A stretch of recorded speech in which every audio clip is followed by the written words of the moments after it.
Hey, good afternoon, everybody, or good morning, good evening, wherever you're tuning in from today. We've got a great show planned for you. It's something I didn't think we were going to get to pull off, but we've managed to do it.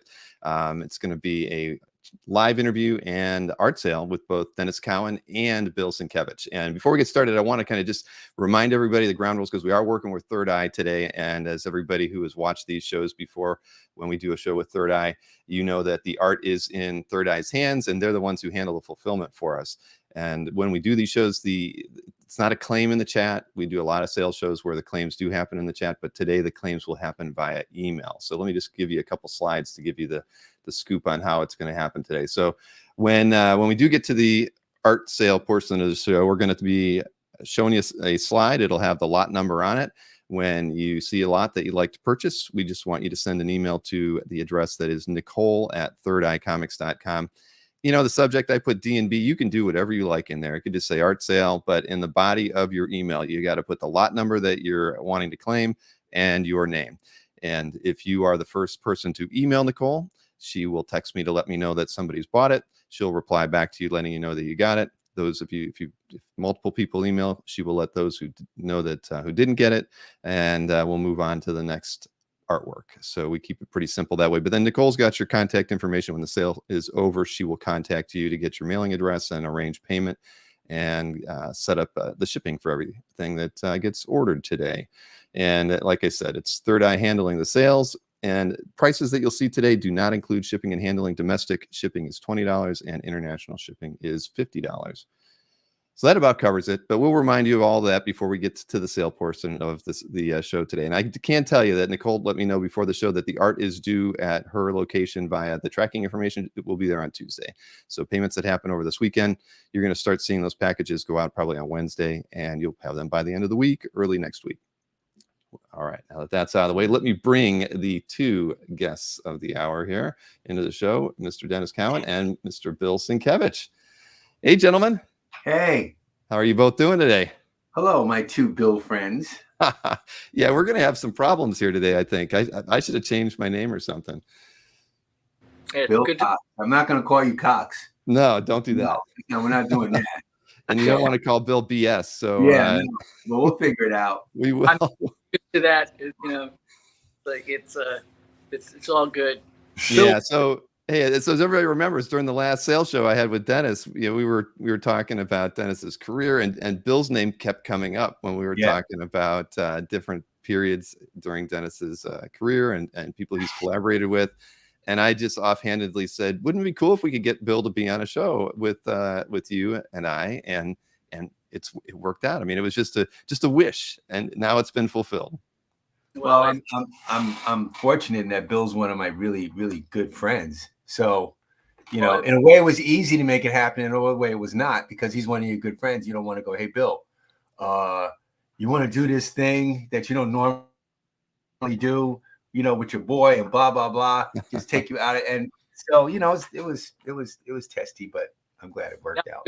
It was totally, I mean, it's always, you know, I mean, Dennis and I go way, way back. We were I think we were puppies, you know. I think we had different moms, but we probably, we played as like in the same litter, that's for sure, you know. But working together, and then when he called me, it was like, you know, you want to do this, and I'm like, well, considering that we've only been working together for I don't know how many years, and you know, because of lockdown and everything else, I've got like all of the artwork here. So all of it. Hey, come on over and let's go through the stuff and let's make this happen. So that's what we did. Yeah. So I'm curious, what was it like seeing all the work again, Dennis? Because you haven't seen it like since you sent me the pencil pages. You know, some of them like years ago, others just months ago and whatnot. But it was well, I went over to Bill's house. You know, he lives here in Los Angeles. And first I was overwhelmed that I was at his house, which was awesome. And then, you know, he started bringing out the artwork after we hung out for a couple of hours. He started bringing out the artwork for us to look at, but he never stopped bringing out the artwork. So it was always like envelopes and envelopes of hundreds of pages each. And now we got to go. And I'm thinking to myself, man, we got to go through all this stuff. First, it's thrilling, but after a while, you stop seeing the artwork and you just start seeing like pages and numbers, and you're just like, okay, what can we use? What can we not? It was great. It was great to be there and be with him. And it was great to see all that stuff, but it quickly became overwhelming. But a lot of it was a trip down memory lane, you know, to see some of it. And we saw some certain pieces that sparked some things. We're like, oh man, I remember doing this. And, you know, it was great to see his process again after all these years. We'll get into all that stuff. Yeah, we'll get into that, because actually that's one, you know, we could actually, you know, visit in terms of, you know, the current way of doing things. And again, that was one of the things I always loved about working with Dennis, is that there was always a chance to play and try different techniques and whatnot. So yeah, but I do understand what he's saying. It's like at a certain point, your eyes just sort of glaze over, and it's like, okay, you just start you know, glazing over. Yeah. You know. So how did you end up selecting the pieces today? I mean, just, you know, since you had so much to look at, was it just you were trying to look for a wide, you know, because I could tell everybody we have a pretty wide range of pieces that are, you know, at the affordable side, you know, more like $500 range, and up, you know, on up to, you know, very, you know, some pretty higher prices as well. But Yeah. how did you settle on the pieces that you're picking? Because like you said, if there's a couple hundred pieces to go through, that process couldn't be easy. It's more than a couple hundred. Yeah, Usually more than a couple of hundred. Seriously. It's like a lot. Go ahead. I'm sorry, Bill. I was gonna say add another zero to that. Yeah, Yeah, right.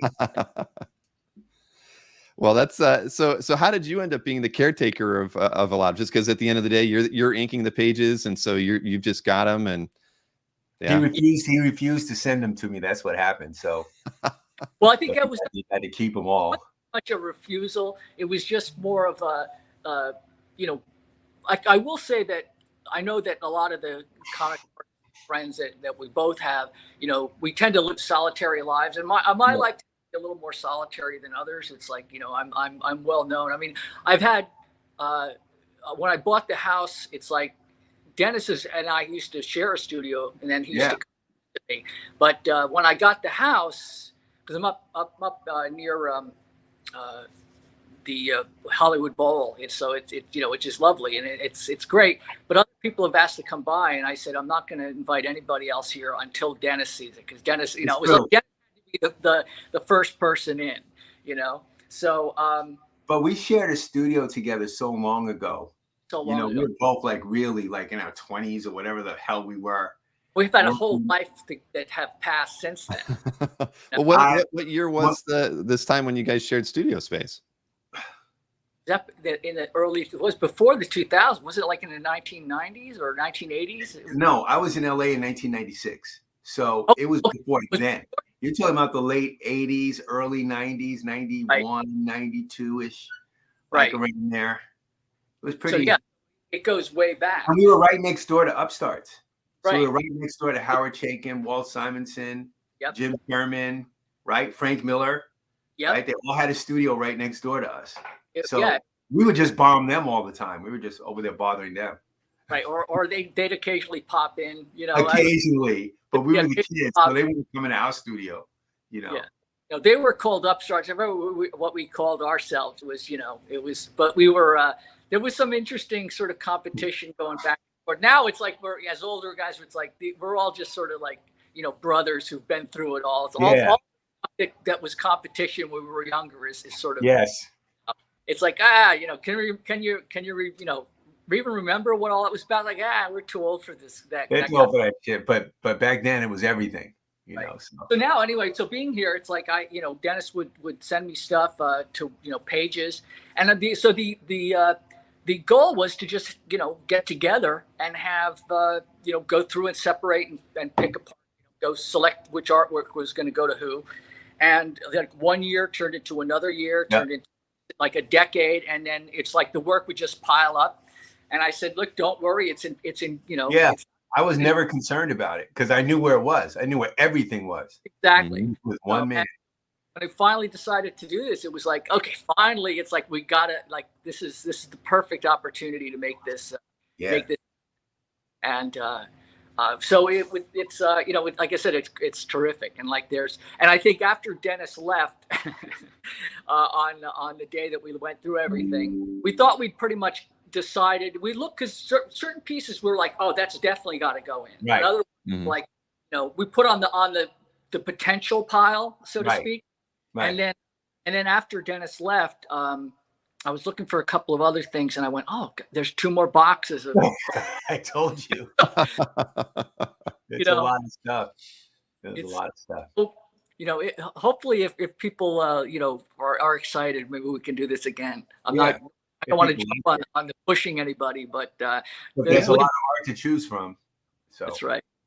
Well, this will be hopefully the first of a few. We'll see. But I mean, kind of going back to that time, that was pre your time period working on the question covers. So how did you guys meet to actually decide to get a studio together? I mean, what was the inspiration behind doing that? Was it just opportunity? You were both looking for a studio space, or how did it work out?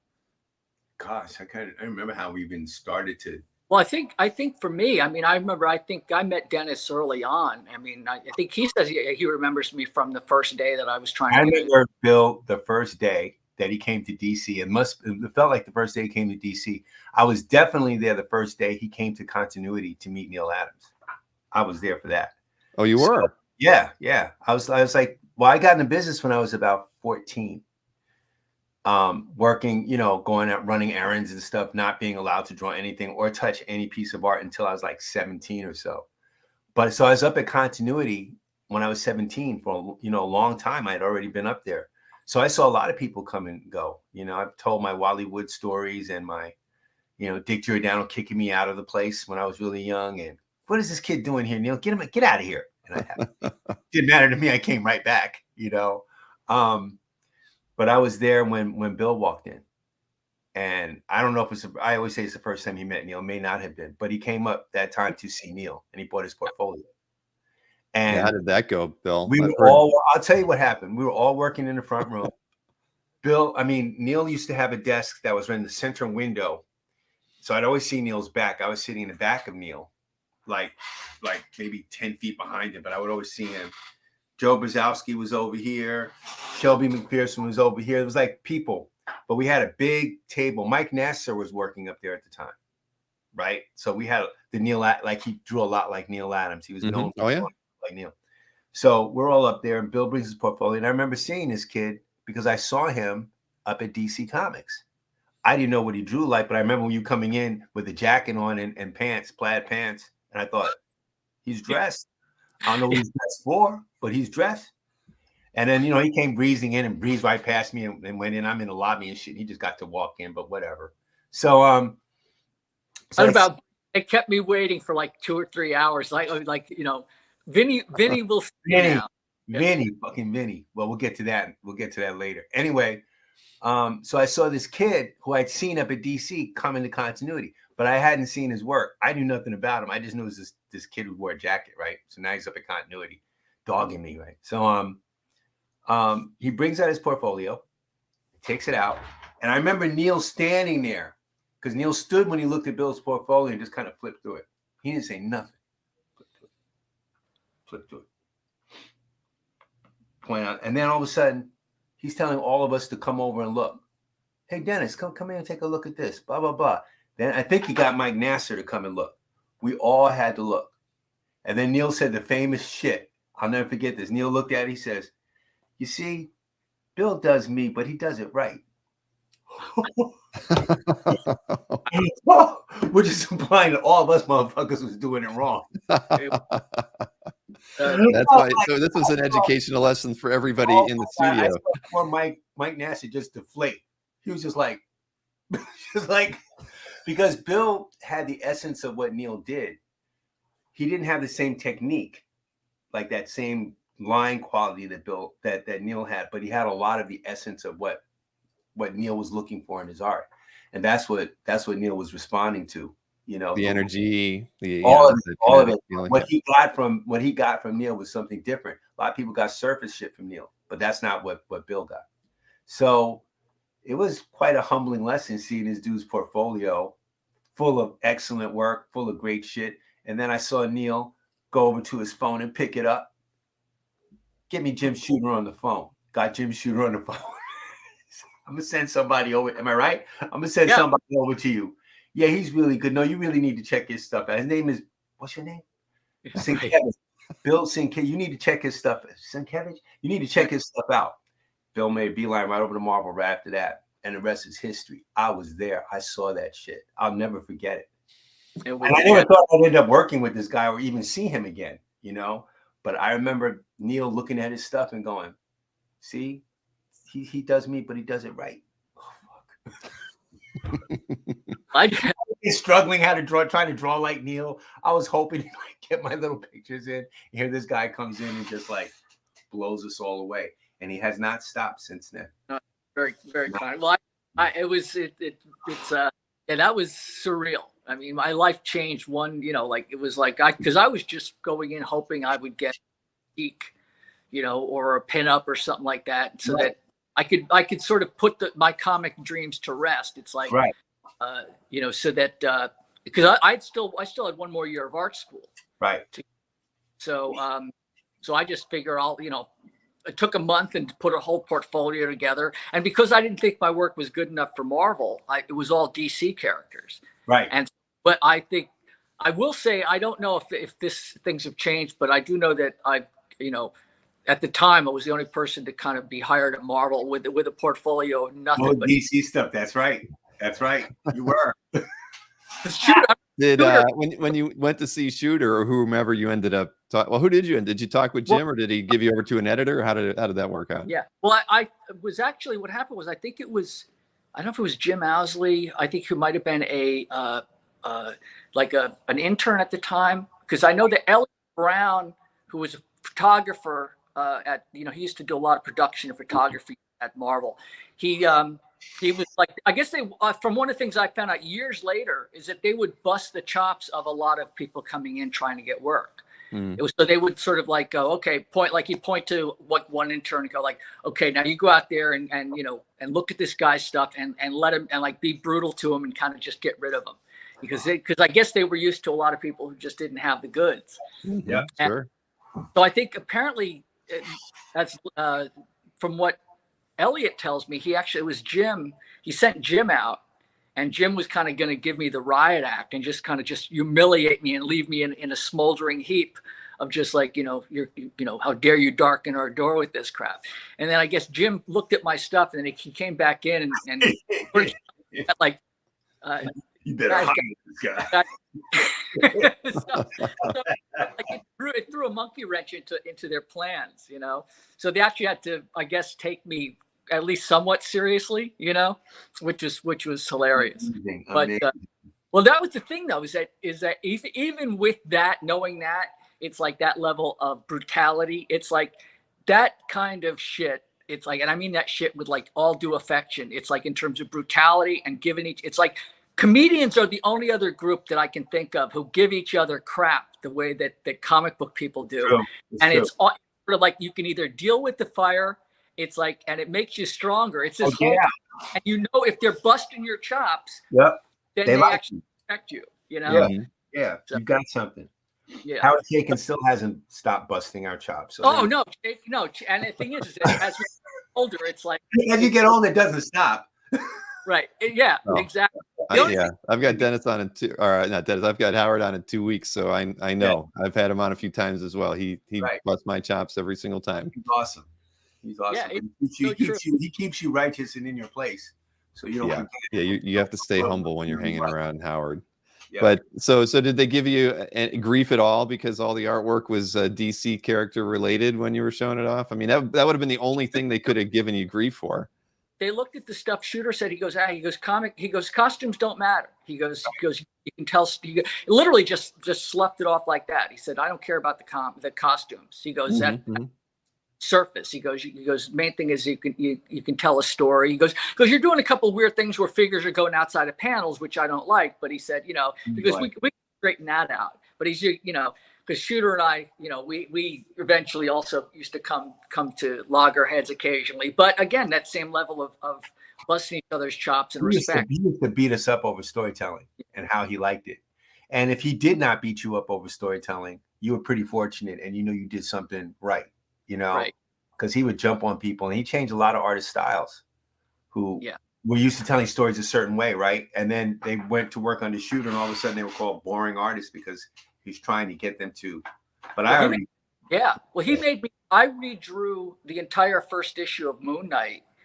I redrew it. It's like it had been a backup feature in the Hulk magazine, right. And when it became its first, creator owned, not creator owned, its own comic book, direct only, with Moon Knight #1 on stand, he was like, all right, I did the whole first issue, and he went, okay, because now we're gonna make this good, Yep. And he tore the whole part, probably page by page with you. Right? Oh yeah. Oh, without a doubt. And with a tracing paper, we're going to do this and we're going to do that. Yeah. And that's what you went home and did. So nothing survived from that first pass at the book. I mean, did he not say, well, these we can use, we'll renumber them? Nothing. He sent you back, because I've heard he had done that with a few other first issues. I think like X Factor got redrawn after it. There's an unpublished version of the whole book out there because after he saw it, he hated it, or he just didn't feel it was to his standards. Yeah. Well, so much of what I think has been done over the years. I mean, I was going through I found some old stuff when Dennis and I were going through stuff, and I found a couple of original pencil pages that were rejected of my run on the FF, and a couple of pages of Moon Knight that were not used, or that I just somehow managed to keep a hold of. Mm-hmm. Also one Captain America page that was never done as a story. So a lot of the stuff that, and I think Dennis probably can vouch for this as well, like a lot of our early work, it's like the earliest stuff. My original art dealer was buying my art for, I think, $7 a page and selling them for like $49 or $50 a page, which was, I thought I can sell my stuff for $50 a page. Of course this is, quite a few years ago, but, but a lot of the stuff that I certainly did when I was younger, first starting out, it's like, I don't know. I have no idea where any of that stuff is. It's like, I mean, unless you're like somebody like Walt Simonson or somebody like that. Who keeps everything. Walt's kept everything he's ever done. Yeah. Very few has gone out into the wild, into public. So. Yeah. But I do remember, I remember when I actually, was formally really, like after kind of getting my sea legs, seeing Dennis, I think it might have been a DC or Continuity, and we introduced each other to each other, and Dennis was showing me some of his pencils, and I forget, I think it might have been Doctor Strange or something like that you were doing. Oh, Doctor Strange in the Thing or whatever. I know I was doing some kind of backup something. But I just remember going like, oh my God, this is so great. It was just like I just loved his style right from the, and Dennis, I loved Dennis. It was just sort of like, okay, this is like another brother here. It's like, plus he's really talented. So it was sort of like one of those things where maybe we could do something together sometime. Yeah. And he's trying to draw like Neil, but he can't do it right. So there was a lot. Well, he basically said that to you without saying that. Yeah, exactly. That day. Yeah. Well, I will say this is that Dennis is, he's like, I think you've culled from a lot of different sources, a lot of European stuff that I think might have been inherent. It's like, I think, but I just remember looking at the work and I go, it was like, there was nobody else's work that it was like that I was like, it was pure Dennis as far as I was concerned. That's so nice of you. And it was just, and so the idea of, because there were great figures, and also just the way that he would apply the pencil. It was like, because there was a jazz quality to it in terms of the way that the lines went down. And I thought this would be so much fun to ink. Because look, at the end of the day, it's like, we're drawing comic books. So if you're not having at least a little bit of fun, then you're just miserable. Then you're just suffering. So you better have some fun. You shouldn't be doing this. Yeah, at all. Well, that's that's definitely the way you got to look at it. You got to be having. It's always work at the end of the day. You got deadlines, but you got to be enjoying what you're doing. So it sounds like that's probably why you guys ended up sharing studio space when you kind of hit it off. You had a mutual admiration for each other. Yeah. And so studio space made sense. I lived in Connecticut. I moved to Westport, when I'd gotten married, and then Dennis would come and visit, and we'd all the time. He would work in because I had like 4 or 5 different studios in Westport. by myself. And I just remember, you know, we'd come out, we'd work together, work on like our own stuff. We'd work on stuff together. So there was a real level of comfort. And by the time we decided, well, you know what, I'm going to come into the city. Do you want to get a studio in Manhattan? It was a natural thing to do because we had already just been working together. I would travel to Westport, just get on the train with my comic books and my, you know, acid wash jeans and my afro with my Jerry curl, you know, and go to Westport and just stay at Bill's house, work in the studio. We both be working on different things. I think one of those times is when you were doing the Jimi Hendrix book. I speaking of which, I was just thinking that I found some photos of you as, you know, posing for. I was posing as Jimmy because I'm working on my own stuff, but he needed a model for Jimi Hendrix, and I was this tall, skinny black guy. So he's like, perfect. And you had I was just gonna say, if there's any photos from that era, we should definitely pull those out for the next show. Yeah, I'll find. Yeah, don't do it for this show. Do it for the next show. I just can't picture you with a fro, Dennis. That's all. Oh my God! And then when I saw the finished book, I saw the poses that were me. You know, looking like Jimi Hendrix. Was awesome. And then it was later ones where you actually had your hair sort of, you know, it was like really nice hairstyle. It was sort of like you just sort of like it was a close cropped. Back when I had hair, yes. Right. Well, yeah. In the days. But that's one of the times we would do stuff like that all the time. But I remember that specifically because I had to go through a lot of poses and stuff while he took pictures. And I'm like, man, I ain't taking no photos to do no comic books, but all right. You know, he's being disingenuous. He was phenomenal. You know, it's like something about comic book artists posing for photos. They know how to do it. Like it's in their bones. Because a lot of people, we know what you need. You know. Yeah. Well, it's like I remember just getting a lot of people to pose, especially when I was doing big numbers. Yeah. Because I had 45 different models and ethnicities and age groups that were like no. You know, people who were not familiar with comics at all. And I remember, you know, asking somebody like to pretend like they were angry. And it was just like, you have to kind of overact, you know? Right. You have to oversell it. Yeah. To make it look normal. Because you can tell a lot of photographic reference out there now. And everything sort of looks very much the opposite of the John Buscema How to Draw Comics the Marvel Way, where he would show like one extreme, you know, with the guy ready to throw something, and then the other where it'd be like, you know, way at the other end. This is the only way to draw comics. There is no other way. So I don't know what everyone else is doing, but like if you want to learn how to draw comics, just look at that. Yeah. Well, it's like a different artist, like strip guys would talk about it. Like I remember it was I think forget who it was, but it said it's comics are not TV, they're theater. Right. Not over exactly. There. You know, it's like this grand gesture, you know. Will Eisner approached it like a theater, like a play, like a stage play more than a movie. Because he didn't see the parallel in movies. He saw the parallel more to plays because, you know, we can't. That's all. So, you know, but you draw from everything.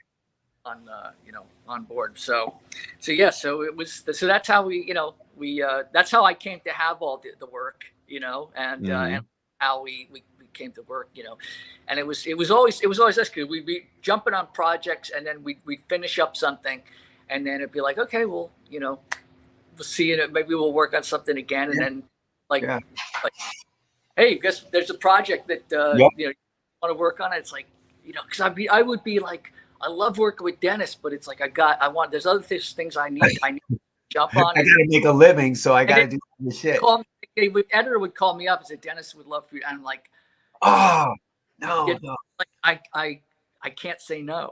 Yeah. Well, we ended up, I think during that time in the early 90s, I think we were still sharing. Were we sharing a studio when we did Dr. Zero? I think we were. I think so. Yes. That's like the Dr. Zero was like the late 80s, right? Around 88, 89, that time period. 88, 89. That was for the Shadow line. We did that for Archie Goodwin, right? You know, who was awesome. Yeah, you know, I don't know if it's a book we would have done normally or something I would have considered, but you know, Archie asked me to do it and we got Bill to ink it. And I think that's the first book we worked on together. Right. I think before we did interior pages. Right. right? Yeah, Because we've done the question. I think the question covers were sort of like the early run that we had done, and which was actually real fun. And I think that we found out that it was like we got to like, do this for a whole issue or something. We go we cover like it's cool to do this for like an interior. Yeah, and we did. You know, that's that basically Dr. Zero for me. I don't remember anything about the character. I don't remember anything about the stories. I remember drawing it because I wanted to see what Bill would do with the inks. You know, I tried to draw it the best way I could because I knew he'd really make it work, and he did. So when you guys were in the studio, did you ink each other's works just to try it, or was it just you just kind of dove into it initially with the question covers, or what was the inspiration behind it? And Bill, just this is a side question for you as well. I mean, being being a penciler and doing all your own work. I mean, what is there something kind of I don't know, giving a bit of freedom to ink someone else's work? Because to me, I always think of you as a penciler and page designer, all rolled into one. And like that's where it's back to that jazz. You mentioned Dennis being about jazz. I mean, I think your art has that same kind of flow to it. Just it's just such a rhythmic style. So how is that making that transition? Because you've inked a fair number of pencilers over time too. Yeah. And, I always loved the collaborative nature of comics. I think when Dennis and I were first working, I think Michael Davis was also there. Yeah, Michael was there. But I was also working on Electra Assassin. And right. Well, so and Dennis, the graphic novel, right? Yes.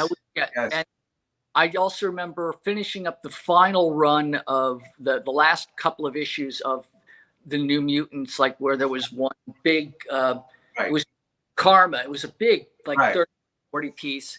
And then also working on the interior pages for Electra. So it's like, it's all kind of a jumble, but I know that like it started and then we'd sort of talk over each other's work and sort of, offer our opinions. It was like an art studio in the sense of not just of us working together, but sort of offering like thoughts on, on what we were working on independent from each other, which was the whole point of an art studio, was to kind of give each other pointers or critiques or support, whatever was needed. It was amazing. It was amazing. I'm laughing because I remember an incident that happened at the studio. So Bill, Michael Davis, and I are all working at the studio. It's like early afternoon or something on a weekday. We're just working. Now remember, we're right next to Upstarts, right? With Howard Chaykin and Walt Simonson and Jim Sherman and Frank Miller. They're all there working. They have a great name, Upstart. So we're trying to come up with a name for our studio. So Bill's not saying anything, but Michael and I are like, oh man, we'll call it Dynamic Forces. No, we'll call it, Michael's like, no, we'll call it Black Side Up. And I'm like, no, we'll call it like, I'm like coming up with crazy names, right? Grandiose names. Bill hasn't said a word throughout this whole thing. All we hear is his pen going. All of a sudden he pipes in like, why don't we call it Bill and His Little Helpers? Michael and I were like, oh shit, you son of a bitch. Yeah. We're like, what? I think we fell out. I don't know. Hours over that. Like Bill and His Little fucking Helpers. We're not your little fucking helpers. Bill's like, I don't see nothing wrong with that name. You stopped coming up with names at that point, right? That was it. No one else got to come up with any names after that. I didn't come back. It's like, well, it wasn't that bad. I think it was like I'm thinking it's like Bill and his assistants or something. They're like Bill and his little helpers. He didn't say Bill and his assistants. Yeah, but it doesn't. It's like the little helpers. It's of youth. I will say that. We were just like, we couldn't say shit either. We're like, well, we ain't as good as him as shit. So we should be his little fucking helpers. I don't know. You were trying to you were thinking of ways to turn the table and you couldn't do it, right? Look, I still laugh about that to this day. I'll just not be thinking of anything. And I'm thinking about grandiose things. And I'm like, yeah, you're just billing his little helpers at the end of the day. So just be humble. We got together. We actually. Oh, God, that was so funny. Just ended up reminding each other of again, certainly things that are not suitable for work, kind of things that we laugh at. Like, remember when it was like, oh my God, we're like laughing, just like kind of with our covering our. Jeez. Like this used to used to be a funny thing to us. It's like, yeah. I don't just call it billing as a helper. Yeah. But anyway, just real quick to answer your question about the inking, I always loved the collaborative nature of comics. It was like, teams like the classics, like Klein and Swan or Kirby and Sinnott. It's like, and Neil Adams, Dick Giordano, Neil Adams, Tom Palmer. Through an Esposito, it's like, different, like the word, like things that became, synonymous, almost like one name. There's a couple. So when I inked Buscema, it's like, and I got a chance to like ink Infantino and Buscema, both Buscemas, and a number of different, guys like Jim Aparo. Yes. Nick Cardy, I think I inked once, but I would have liked to have inked him more.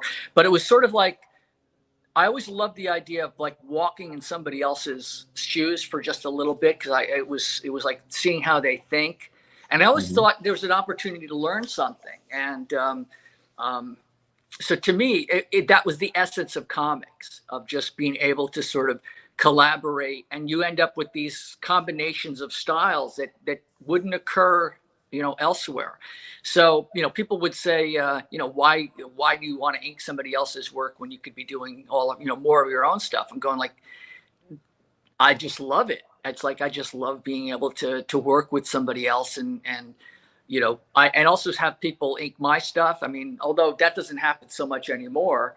But again, for me, it's like the fact that Dennis and other people have asked me to, pencilers to my respect, have asked me to sort of, try it out. It's like, it's like, to me, that's absolute like joy. It's a treat.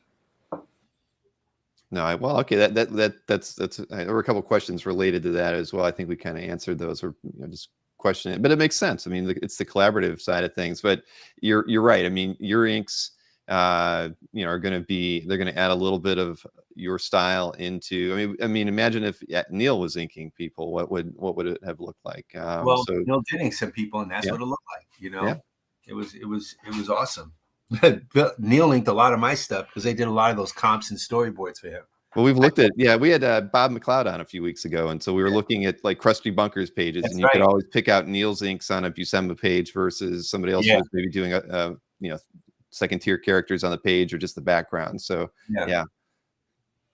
So I remember when I would see those Conan issues and like with the Krusty Bunker's inks, and I could pick out, Neil would find the faces and some figures that he was like just anytime you eat the Conan figure, you would just stare at that Conan figure like this was the best Conan figure in this whole panel. When you see Tony DeZuniga did his stuff, and you didn't realize how great that was because it was next to Neil, and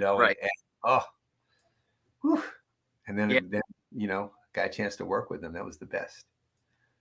So here was a question for you, Dennis, related to your working with Bill. Was did the experience of having Bill ink your work change anything in your drawing style? I mean, did you, after seeing how he inked your work, did that kind of, and you saw how it was printed, did that influence your style at all? That's a good question. Yes, it did.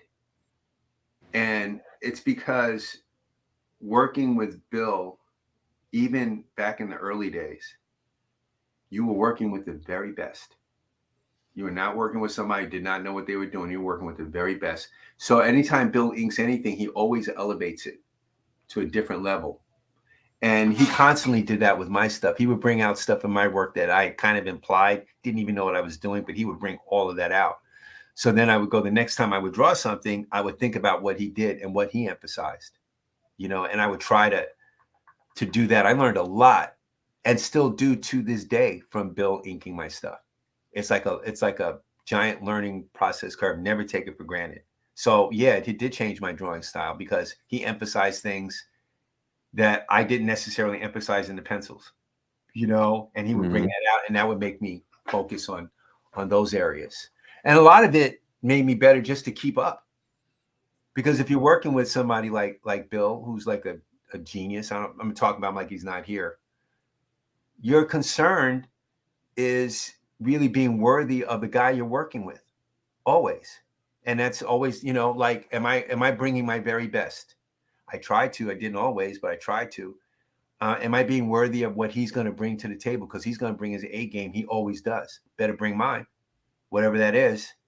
So, yeah. And it's, you know, and it can also be a little intimidating because you're working with the very best and he's going to really bring it. And his stuff he doesn't. Look, Bill don't need you.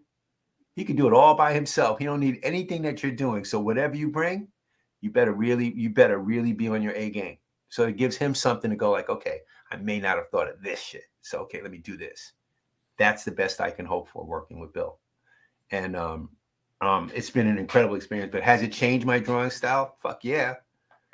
Yeah. But very, very kind. I will say this: it's like that was a mutual thing. I mean, there were times when Dennis would be pushing into a new direction, and it was like, and I would feel the same thing. It was like, I gotta. It's like I think I see. Oh no, he's gone. We're gonna have to get him back. There we go. You're back. Somebody's calling me.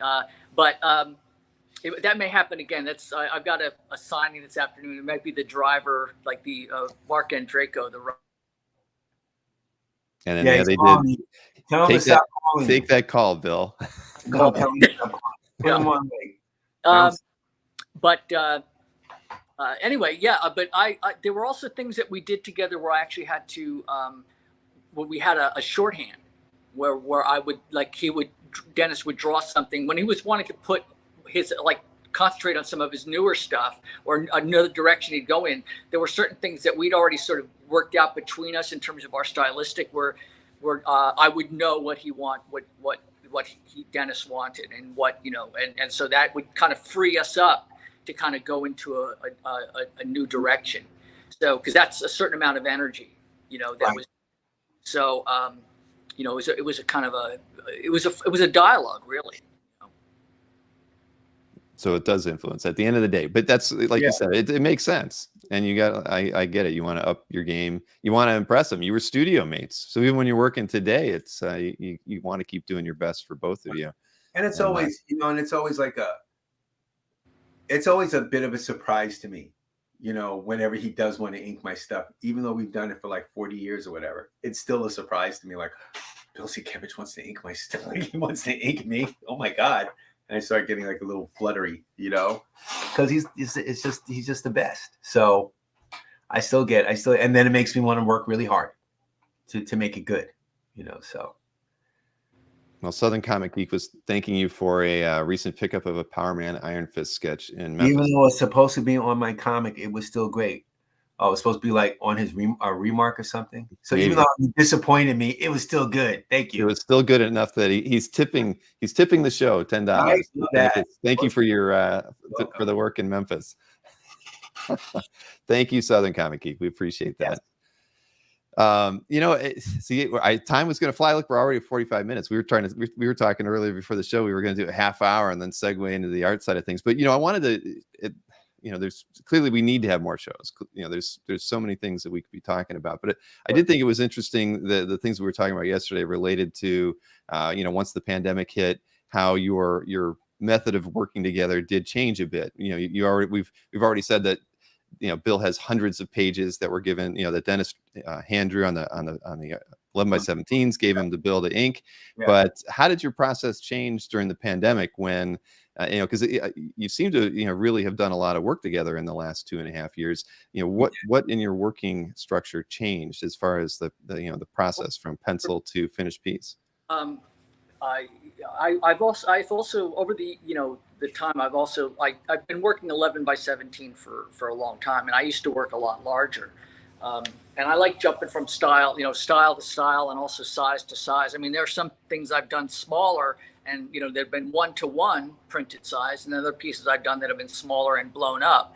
So one of the things that I was having fun with when Dennis would send me original pages, I would ink on the original pages, which I think you see a lot of those today.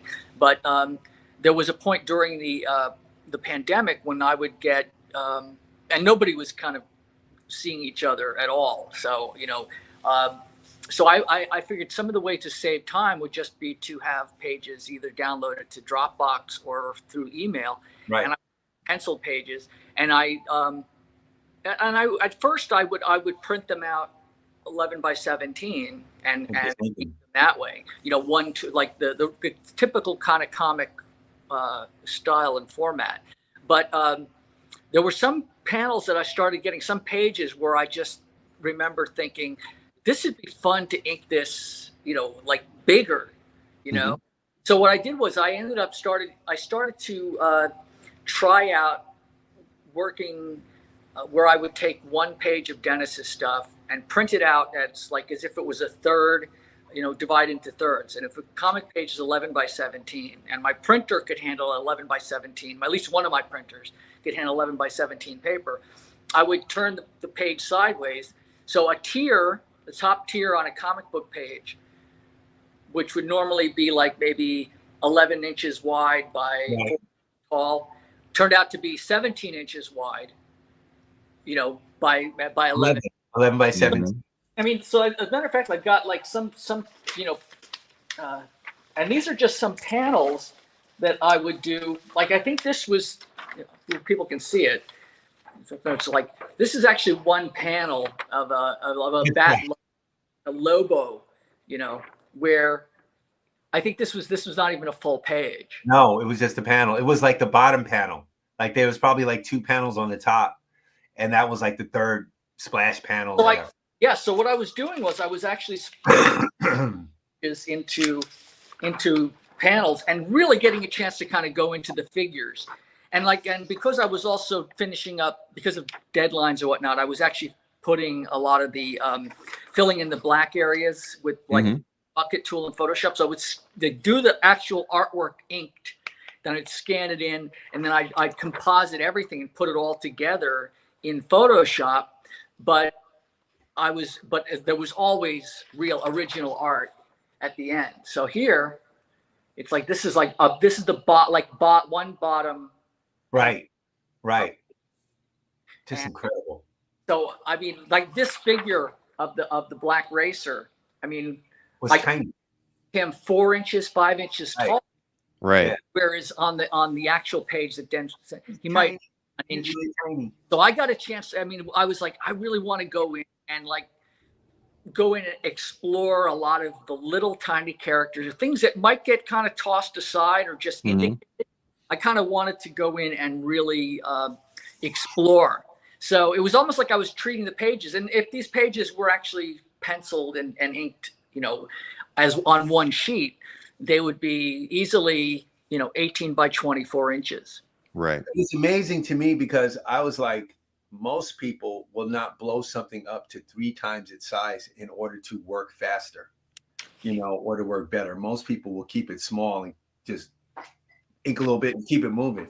Bill's the only guy I know who creates work for himself that way because it's fun. Because he enjoys it so much that I don't want to make a little panel. I want to make a big panel and then go put it all back together again. But when he shrinks it up, it tightens up so beautifully. Yeah, it would really tighten up. And that really, so fun. Like, it's a usual way of working. I will admit that, you know, but it's like different. I've got, you know, pages and pages. And actually, when I thought about just printing it out like 11 by 17 to 11 by 17 and then inking that way, I found that maybe because of lockdown and already psychologically feeling sort of like hemmed in, when I was working, like felt like I could just like stuff would just come together, and it just felt like I ended up feeling like a real artist occasionally, you know. And it was, and again, it was because Dennis and I have been so, you know, we've worked together for so many years. It's like, and we trust each other and we shorthand or whatever. It's almost like I felt really comfortable with playing with what he was doing. That, like, there was one series that we did where I think it was The Question, where it was in the Old West. Right. Or there were a couple of panels that where there was an interior of a saloon scene or, or a general goods store, you know? Yeah. Yeah. And I remember, you know, like going, it's like, I really want to just do that up, you know, as a bigger panel. and like I kind of wanted to explore rather than think of it as a page. I wanted to do like this middle tier of this setup of a store, of a, a store. It's like I want to make that into a whole like piece of art, Yep. And he did. So it was like every panel and every page sort of felt like they became there was no quote background pages. It was like even backgrounds I felt like I wanted to give something more to it. It was all art, all part of the total thing. It was awesome. So it's an unusual way of working, but I think if we do this again, it's like we may maybe we can show people some of those because yeah. Well, I will definitely, now that we've shown that off, I've got a few shows where I just ask questions and get feedback from the audience, and we can kind of talk about, well, how, what do people think about, even if we were to offer those for sale in a future show, would you want to buy all of the panels that make up a complete page, or when the work is done in this manner, does it matter? Would you want to buy it panel by panel? Those are as we evolve, and the pandemic kind of forced you into doing this, but it also gave you the idea to draw in this manner in a way that was more comfortable for you. Now you're just working at, technology has allowed you to do this. So, I think I mentioned it to you guys yesterday. We kind of have to roll with things. The medium is going to continue to evolve. We're going to see different people. I mean, I know Mikhail mentioned in the audience too. He mentioned Panther scale, because Panther, he recently did a novel where he kind of worked the same way in these large. That made up his page. Like he did 3 large drawings, put them into his editing program, Photoshop, whatnot, and that was what he ended up. But he had 3 pieces to make up every page, which I thought was unique at the time. And here you've been doing the same thing for a few years now. Well, that's also that is what's fun about it. Also, like I said, there are certain jewels and gems that when like if Dennis would draw it and the character might be an inch, 2 inches tall, and there's something about blowing it up that I loved, but also like when you'd see pages done in the past, art, or there was a panel that was correction, something might be cut out or whited out or whatever. It's like by working this way, if I'm got something on a light box, and if I don't like a particular face, it's like I can let that one go, and it might have some really cool things about it, but I can go in and I can re-ink it on another sheet of paper and do a brand new drawing. Like for example, these were just a couple of panels that I did. Now, if you can see, there's a Batman head here, and then there's the Batman full figure. Where I can come. There he is. But this figure was drawn much smaller, and I ended up blowing it up. And then I wanted to revisit the page and like the Batman, and I it over here. So I've got pages that are like some pages that are just faces of different characters. That's amazing. Right. Just the idea of not having to worry about like whiteout or like taking a pair of scissors to something. I could go back in and I could just revisit a panel or a face or a figure and just play with it. And so I end up a lot of interesting sort of multiple versions of drawings and multiple versions of panels, whatnot. But it's like I'm never thinking about correcting. I'm thinking about doing a new drawing, or it's like where I've got a panel and I go like, oh man, I screwed that up. It's like now I'm going to ruin it. But he won't take white out and fix it. He'll just do a whole nother drawing. It's just sort of like there is, in a weird way, there's like no such thing as a kind of a mistake. It's like it's just an opportunity to do something. So it's all these different interpretations of my art, but he's looking at it through different lenses every time he's drawing it. And he'll pick one that he wants to do. I wanted to scoop all of them up and take them, to tell you the truth, when I was there, because it was like so many of them, and they just look like sketches. They just like complete drawings, but you see them by themselves, and out of context, they just look like beautiful art. In context, they're panels that you're looking at. So I can tell from the chat that there's definite interest in these, Bill. So we should, after the show, we'll talk more about them. I think that it makes a lot of sense. A couple points here. I was going to mention this too. I know Chaikin actually kind of works in a similar fashion now. So he does all of his spot illustrations. He'll have a page just full of characters, and then he Yep. takes that into Photoshop or whatnot and does his thing there. So I mean, again, the medium's changing, you know, and we as art collectors kind of have to evolve with it. We're not always going to get an 11 by 17 finished page that has everything on it. I mean, Right. sometimes you're gonna get 2 or 3 pages that make up the piece of art that you really want, and that's okay.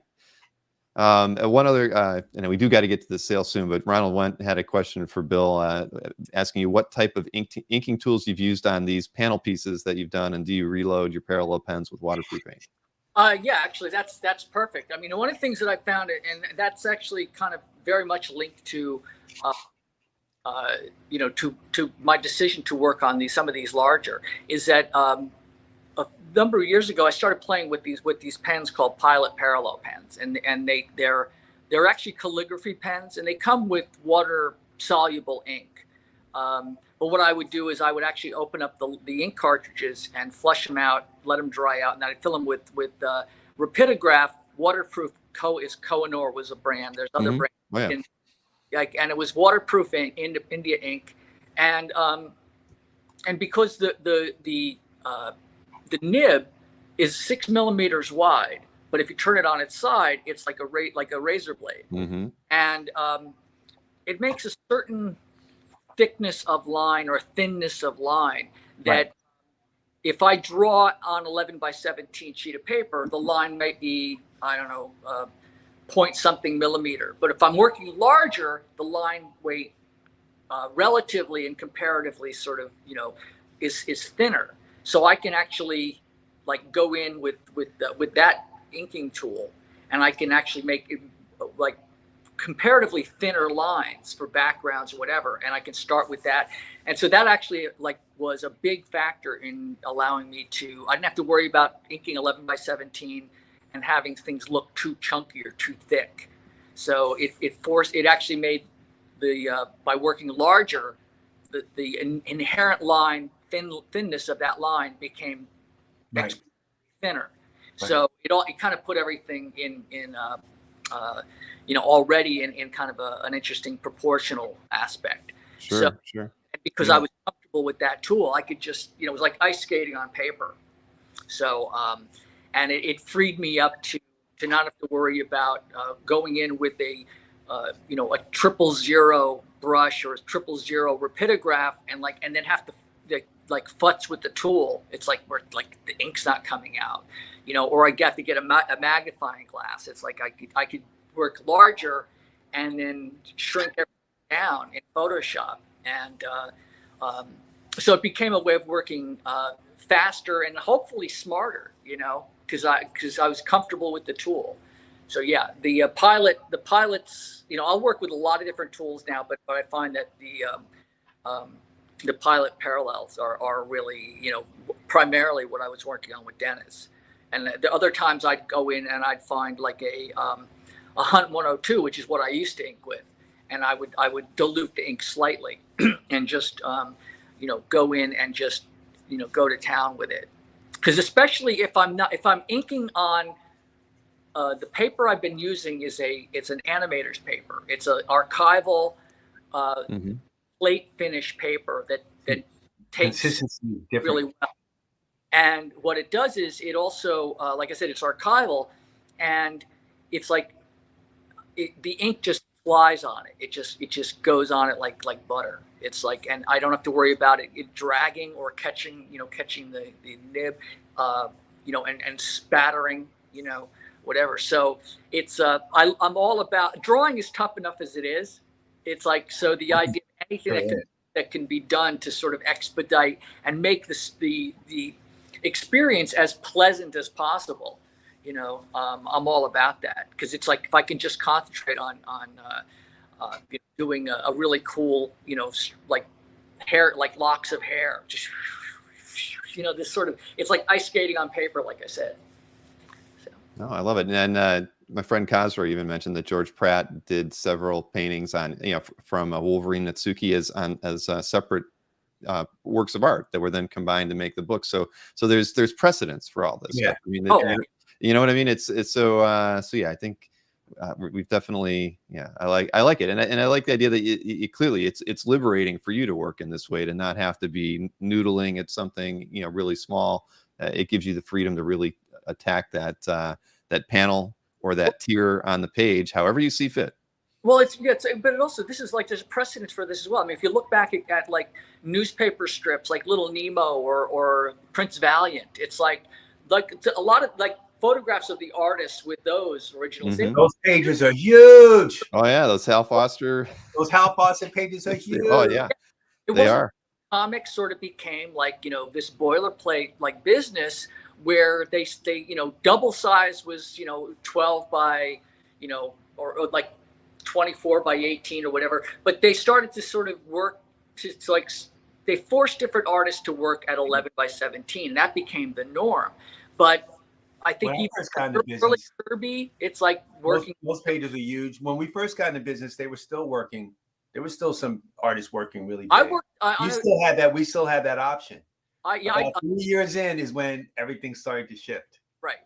And it started to change, and we didn't have that option anymore. And I remember newspaper guys like Leonard Starr was doing Little Orphan Annie. I mean, he was doing originals like this. And at the end, because having comic strips in newspapers sort of became like, they weren't even a lost leader. They just threw them in there because people were so used to seeing them. But they didn't care about comic strips. And they were working almost one-to-one. You know, I remember when I first, you know, got into comic books and comic strips, I remember seeing there was a strip called Broomhilda. And his early originals were just gorgeous. Like, there was so much detail in that. And then when you see the later and later work that he was doing, you could see that it was like a level of depression and oppression sort of being brought into the medium, where they would, like, the originals were this big, and like the amount of flourishes and fun he was having was just gone. And in a weird way, kind of what working with Dennis is always fun, but I love the idea of basically like taking back the reins and saying, no, it's like, screw your, like, we're going to do it this way. It's like, we want to have fun. So I'm going to work this big, screw with, you know, with your, it's got to be 11 by 17. It's like, no, it doesn't. It's like, so. Bill has done a lot of that in his career. He did not just save it for this. He's done a lot of that. Hey, guess what? F you, it's going to be like this. Yeah. If everyone have to go that way. Because he was done that way. They better have a good reason, you know, because I got to step away from 1 second. I'll be right back. All right. Anyway, I realize, I mean, I'm getting off on a no. I can ask you a question that was on my mind too, because, you know, I was looking at a lot of your old cover work, whether it's New Mutants or even some of the work with Dennis. You know, a lot of times you went in a direction that was, you know, super stylized. Had to have been a surprise every time you brought it into the office saying, this is what the finished work looks like. I mean, you have to be really confident that they're not going to want to change something, because you're making a work of art, and usually oversized, you know, as well.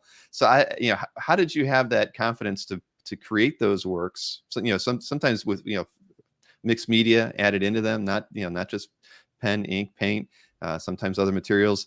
I mean, you had to be really sure with what you were bringing in that they were not going to reject it. Well, there were times when I would feel like a level of confidence, but I also felt like there were plenty of times I went in with my fingers crossed behind my back, saying like, I hope this doesn't completely go off the rails. But I think that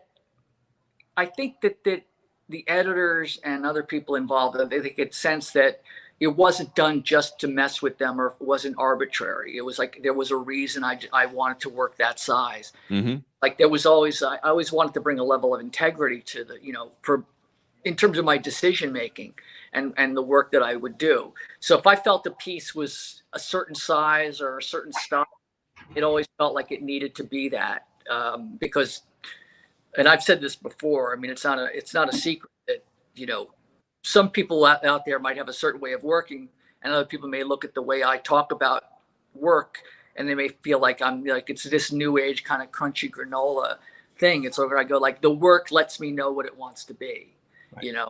So and that's the other thing, is that partly because of working with Dennis for so many years, there's like there's a simpatico in a language. It's like we also have similar influences and different people that we like. It's like, so if I say I'd like to jump up and work on a diff, like like jump up the size or try this, it's like, or like I'll say, I'm getting a Sergio Topi vibe. It's like, do you mind if I really try to like run with that, you know? Or like I'm feeling maybe this is more of a Motherwell kind of style, and then, like this is more of a Taglio. This is more Alfonso font, exactly. whatever we're looking at, you know. So the idea of working with the pieces and letting it and just running with it, it's you know, that sort of became the level of like I say, integrity, and that it was always about the work. And I think that readers and viewers, you know, can sense when something's phoned in, and they can, and when it's not, and is just, there's a level of involvement and investment in the work by the creators, and they can, it's like it may not be something that they can register, like, you know, cognitively right in the front, but it may settle into their subconscious. Yeah. Like, and it impacts them in a way. And that's kind of what, whenever I work with Dennis, like no matter what we're doing together, it always feels like there's always a reason for what we're both doing. And there is a reason for what we're both doing. Yeah. Yeah. I'm sorry. No, that was a good answer. I mean, I kind of felt like sometimes it had to have been nerve-wracking for you, but I guess, you know, like you said, fingers crossed behind your back, walking in to bring the art in. But it was always, you know, crazy, you know, beautiful. But, you know, I wondered, you know, what sometimes the editor might think when they see it. Is it more crazy and beautiful than they were expecting? You know, was it more work of art versus? Most of the time they're thinking, this is late. Oh my God. it'll do. We got to get this to the printer. I don't care. That's desperate. It's gone. No, it's like, yeah. Like, it wasn't always like, you know, with our hands nailed to the forehead trying. No. A lot of times it's like, you know. Yeah. And then I'm thinking about sending Bill the pages and him printing them out and doing them. And sometimes it was a deadline.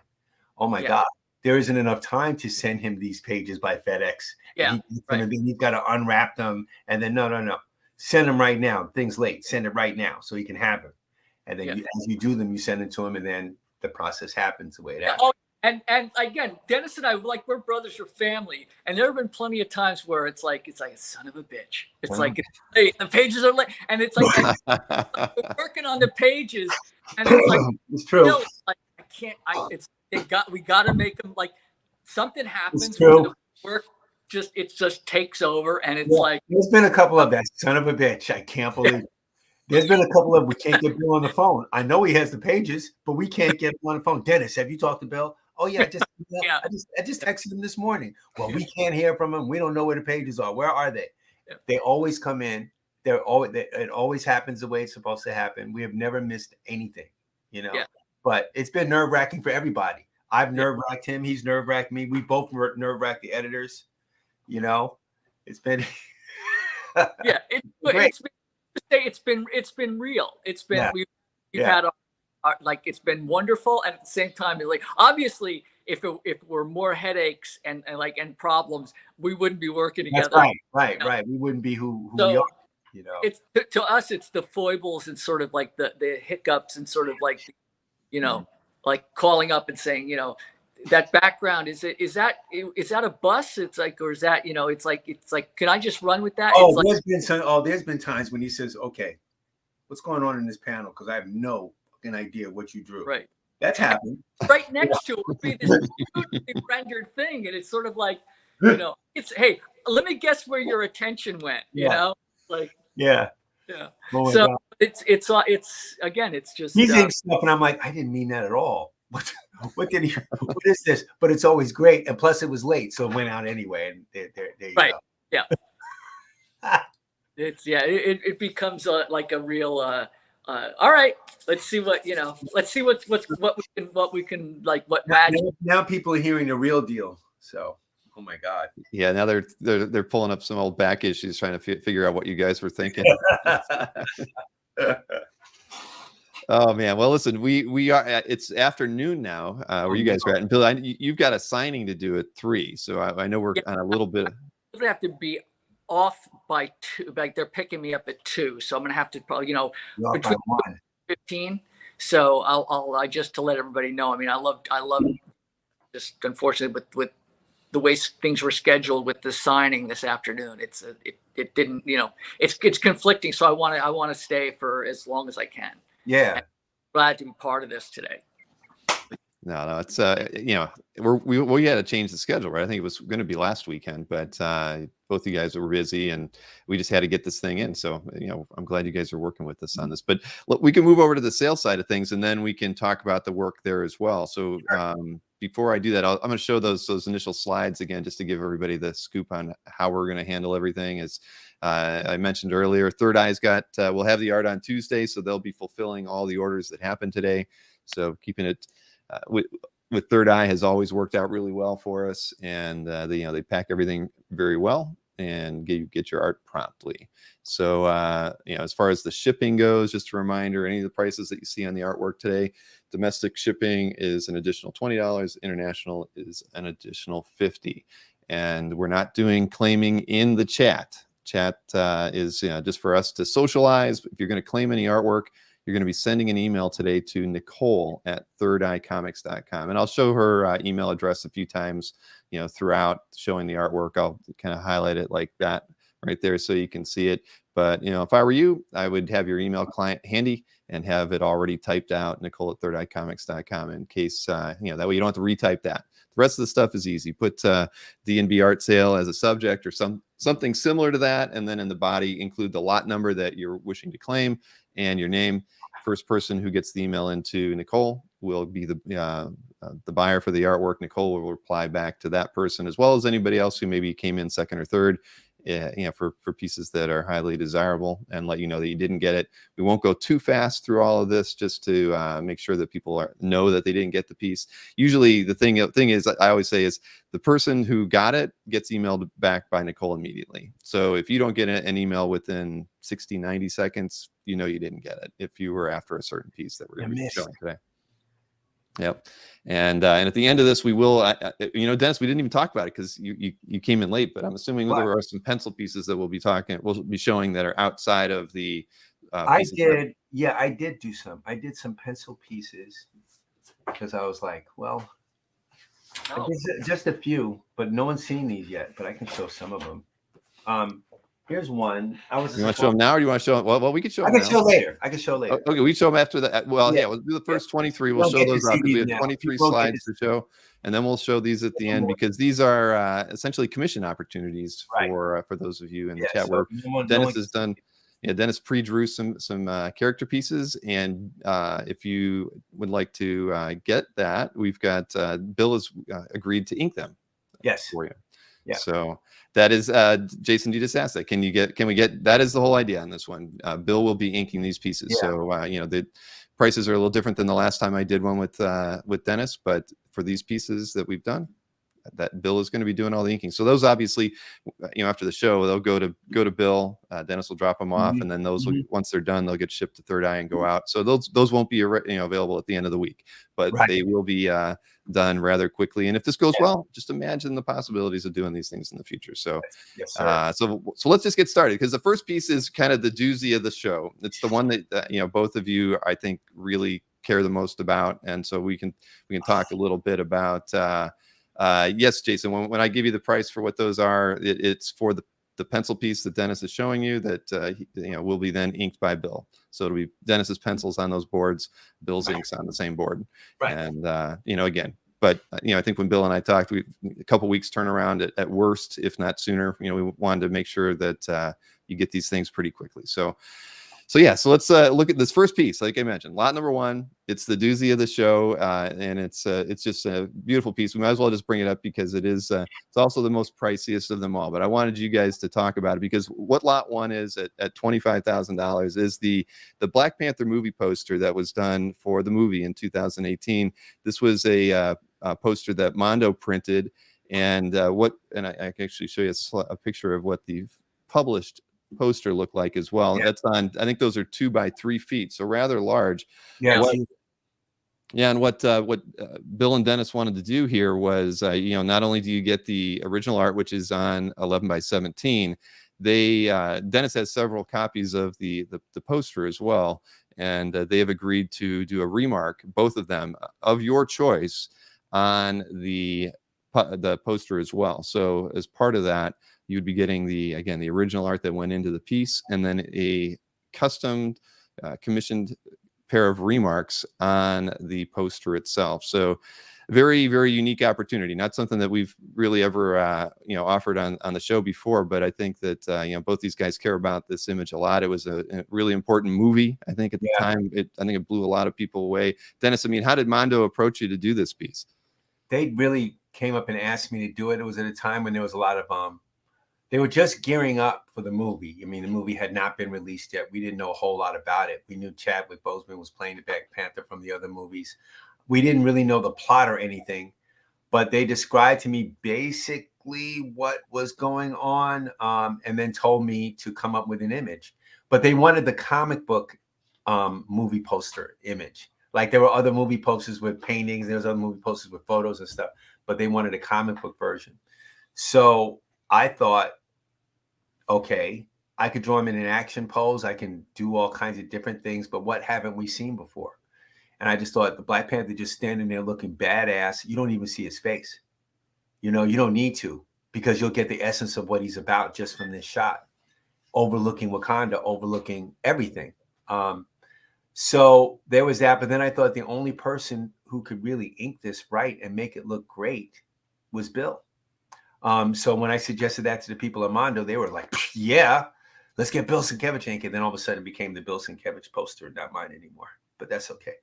And then, when Bill got it, he really interpreted the pencils even differently, more differently than I did it. I gave him pretty complex pencils. They were pretty detailed. He just took it to a whole different level with this stuff, a whole different level.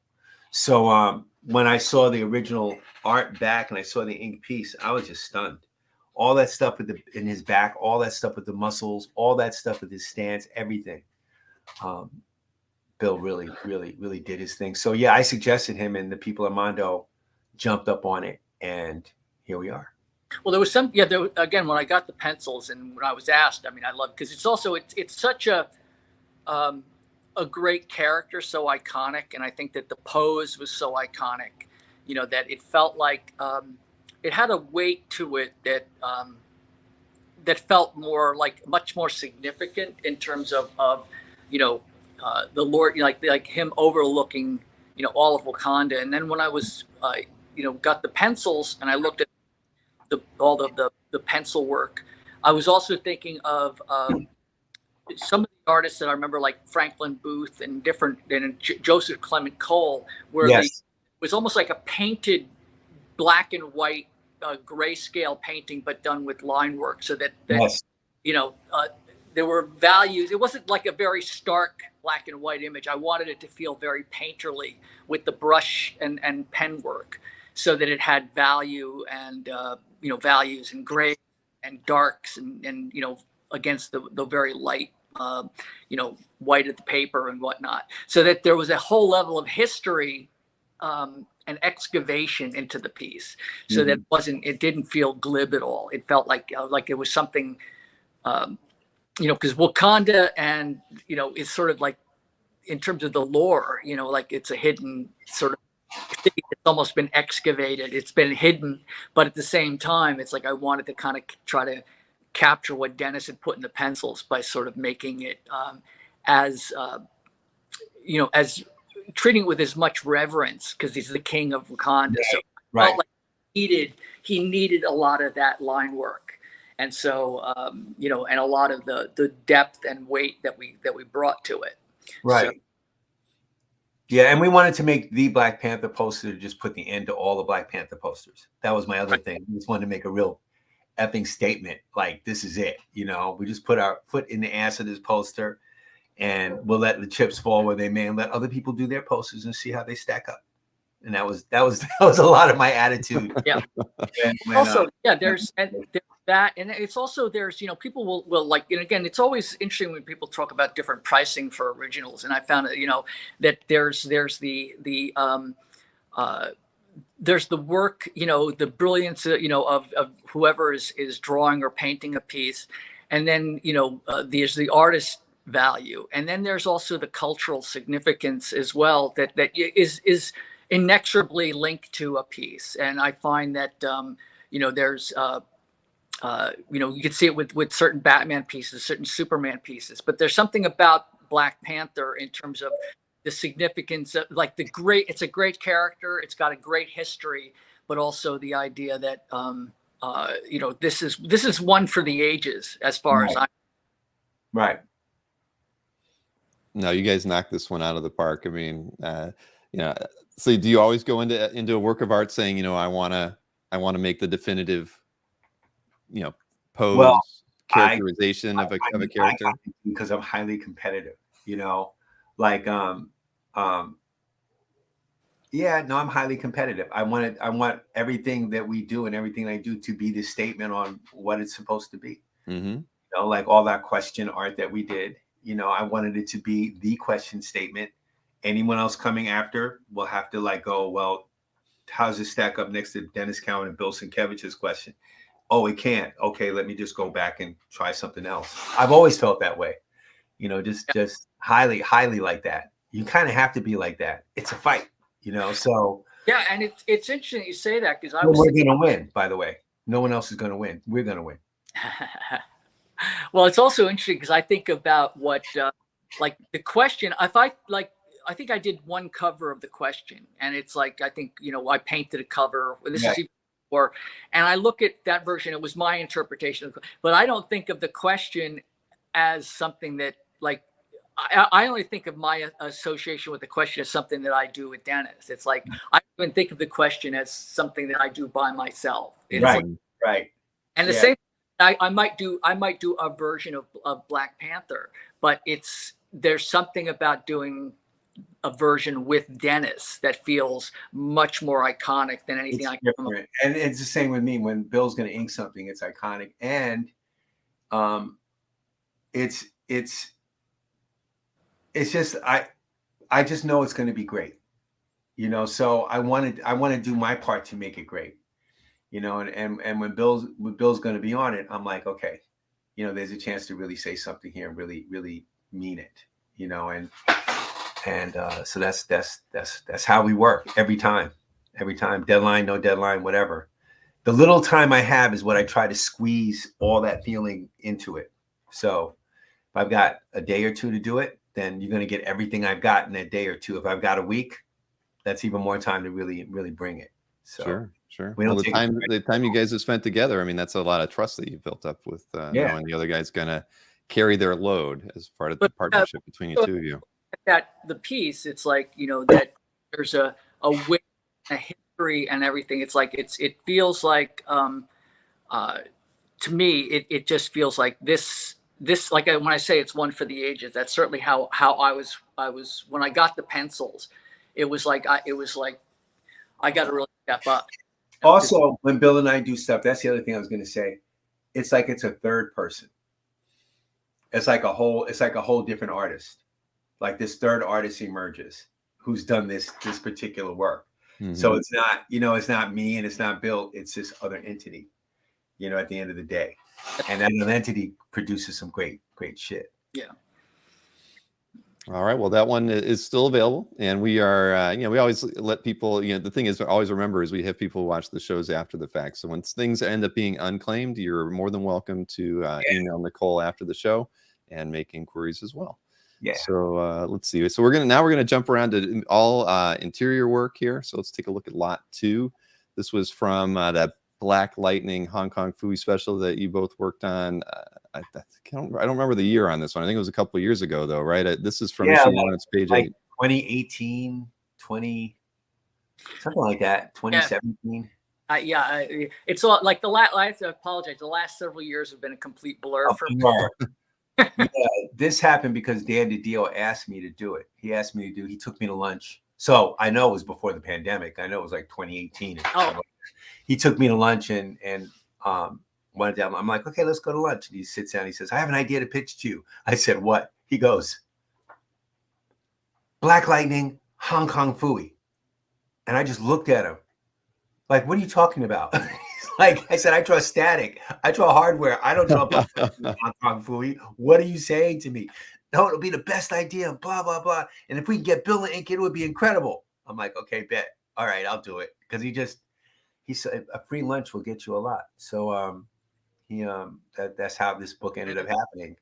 He asked me to do it, and I just got into it and started doing it. But drawing a kung fu kicking dog was like a whole. That was a Saturday morning cartoon, I think, as well. That's right. You got my Saturday morning cartoon, Hong Kong Phooey. And yeah, look, and sometimes it's like, as much as we were talking about like the weight and like the integrity of, it's like sometimes it's like, again, it's like, okay, this is like Hong Kong Phooey and Black Lightning. It's like, it's like it's just silly enough to be like, okay, all right, let's go, let's do it. Say no to this, it just, the kid in me, like, who used to watch Saturday morning cartoons, I'm like, okay, this will be fun, Amazing. Exactly. And hey, a question from the audience, just because we were talking about your more current work style, I believe all the work that we're looking at today is pencils and inks. This is Dennis's pencils on the pages with Bill's inks on them. This is nothing that was potentially a blue line from a scan. The work that we're showing today is all pencils and inks. No, these are all I guess the traditional, originals. Yeah. With my top line signature on it, trying to scratch in Bill's name, everything. I noticed that when I was looking at the scans. Yeah. Yep. Oh, you're welcome, Jason. I probably should have mentioned that up front to it, but I didn't think of it. But thank you for asking that question. So this one's still out there. This is lot 2, 450. We have another page from this same book, and that is lot 3. That's priced at $500. This is page 10 from that book. Yeah, you get Black Lightning in this one as well, and some Hong Kong Phooey action. So what was there a tie-in to something? Is that what Dan's pitch was? Was there something? You know what? I don't even know. I think he just thought it was a great idea, and he thought it'd be a great idea if I finally drew Black Lightning. I think that's really what it was. So and I remember this is when we were trying to relaunch Milestone up at DC. So I was willing to do a whole lot of things. Like, I will draw Black Lightning Hong Kong Phooey if I can draw one issue of Static again. It was like that. So that's probably one of the reasons why I ended up doing it too. Sure. In anticipation of what we were going to do next. So that all worked. That all worked out. This was a lot of fun drawing the ancient Kung Fu master. The dog gave me problems. Because I would imagine, right? I mean, how many anthropomorphic characters we do? He's basically a person with a dog head, I think is what we ended up doing. I think it was the Kung Fu sequences really threw me off. Yeah, that was what was so fun about it for me. Was that it was sort of like, Saturday morning cartoons meets some Bruce Lee or some blaxploitation. Right. It was everything. It was all of that in one. They were trying to hit on many different touch points, I guess, right? Yep. All right. Well, this one's going to still be available too. And I should remind everybody that no claims in the chat. You're going to be emailing Nicole at thirdeyecomics.com for those pieces. Anything we show today, just remember to include the lot number and your name when you do it. So let's go ahead and take a look at, let's see, lot 4. Let me pull that banner off of there because this is from Convergence Detective Comics. This was issue 1, page 1, or was this issue 2? Maybe I've got that wrong. This is issue 2, page 1, right? Because the first page was kind of a recap of the events from the prior book. Now, how did working on this book come about, Dennis? Again, this is a case where on Convergence Detective they asked me to do it. I think that they were just in the middle of kind of launching this whole kind of mini crossover thing. They needed some artists. I was available, so they asked me to do it. And Bill inked these pages I remember asking for Bill, and I think Klaus Janson inked the other book because I did 2 different conversions, but I did Batman and Robin and I did Detective. And I got to work with 2 excellent artists on both of them. And this was the one I did with Bill, and it was great. To draw the Russian Superman, the Soviet Batman, all this stuff, it was incredible. There's a lot of this was a lot of fun. Character, like, you know, this was Soviet, Superman and the Soviet Batman. It's like, it was very was it Red Sun or whatever? Yeah. But it was like a whole thing. But I also remember thinking, man, they're not even letting me draw the real Batman. I got to draw the Soviet Batman. It's crazy. But it turns out he was the real Batman, just in a different era. So yeah, this is really nicely done. I love that the vehicle in the last panel there. Yeah, and usually I don't even like the way things get colored, but that one looks pretty nice colored. Yeah, no, that was hot. All right, and I know we have a few other pages from this book as well. So this is lot 4 at $800. We've also got, let's see here, a very nice page, lot 5. This one's at $1,200. This is from issue 2 as well, page 10. And, you know, you get a few versions of Batman in this one, I guess. And I love that first panel, though. That, back to that city scene. I guess today, Bill, you would be inking that one all by itself on 11 by 17. Yeah, I probably would be. Yeah, you would. It would even look different, but it was great. That's great. I love this page. Yeah, no, I think I was really happy with the way this whole page, you know, came together. You know, in terms of the line work and spotting of the blacks and everything. It's just, and also the character is fun because a lot of times, you know, if I'm inking something or doing finishes, I may not be 100% familiar with the actual characters. You know, right.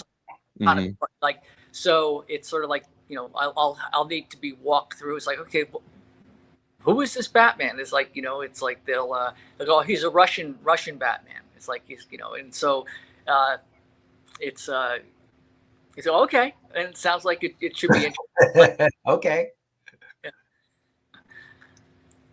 So for something like this, did you have to do a lot of warm-ups for these pieces, Bill, or do you just kind of dive in and start inking? I think like any warm-up for me will be like, okay, let me test out my pen. I'll draw some, you know, some of the buildings first, or maybe like do the panel borders first, or like in some of the shadow areas, I might test out the pen, you know, and then, or other times I'll just start writing.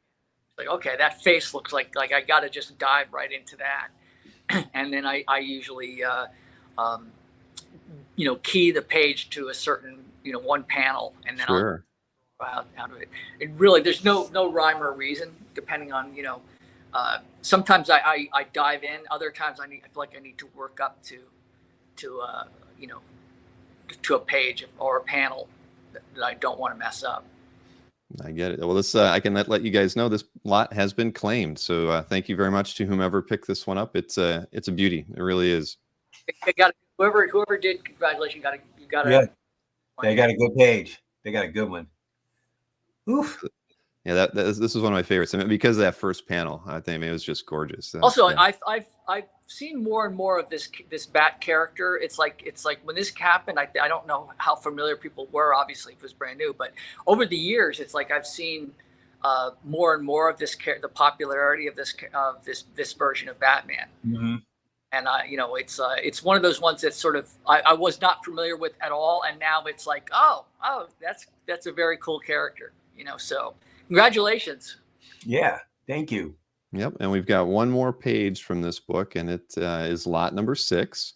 This one's priced $50 more than the last one, $1,250. This is page 22. You get a lot of you know, the Batman in action in this one. Those first couple panels, I mean, well, heck, the whole page is gorgeous.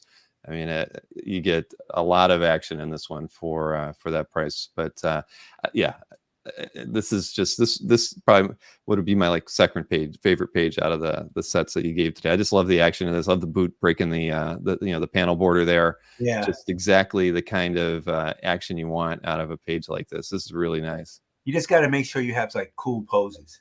Just have like a couple of cool poses every page. And then this is back to the theatrics that you were talking about earlier, right? Exaggerate where needed. Exactly. Yeah, this was fun. Yeah, these are all fun. And again, just like it's odd just looking at, like, realizing the you know, that boot sort of in the second panel, sort of jumping out there at the bottom. It's like just yeah. Again, when I think of how much fun these are. I like the way how Bill treated the cape, the inside of the cape on the second panel with all the cross hatching and stuff. And I'm thinking, did I draw it like that?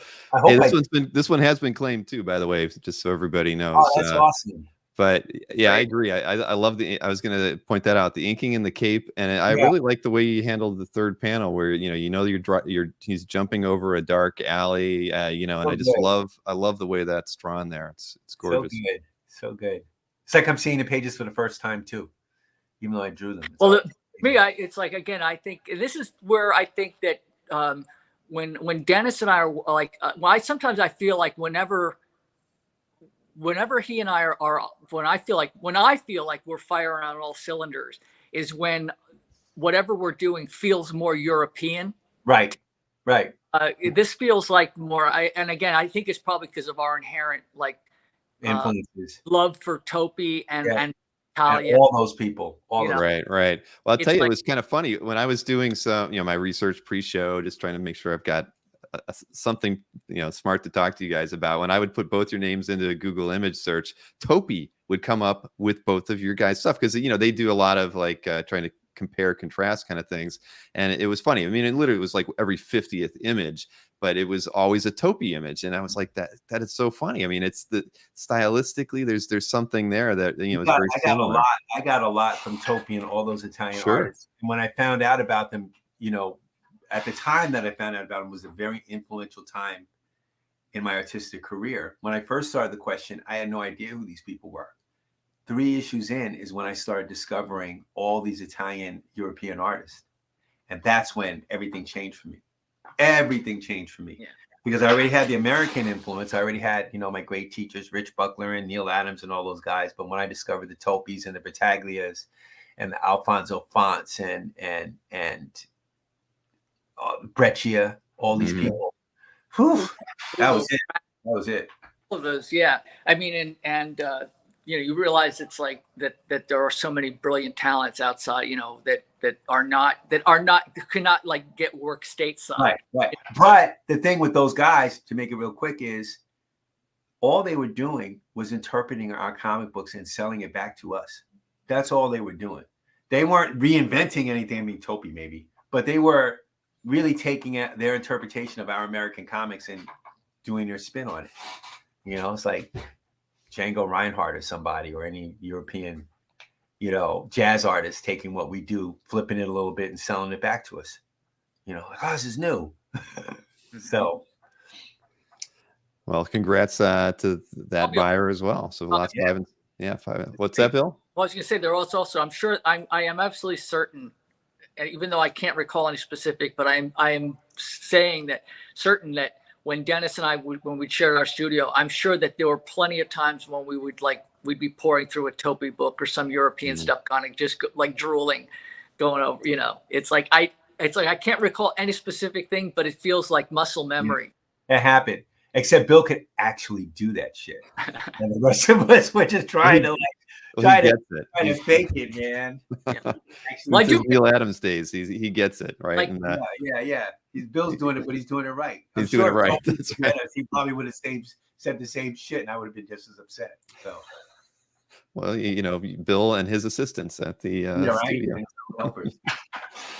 Oh man. All right, let's go ahead and take a look at lot 7 here. And I apologize. I hate these bots that pop in these chats, everybody. I do block them as they come in, but what are you going to do? Until YouTube comes up with a better way of handling those sorts of things, we kind of have to roll with the punches. Bots that jump in? They people like spam bots pop in, and for pointless stuff. It's like they're trying to get everybody to go see find love on this site.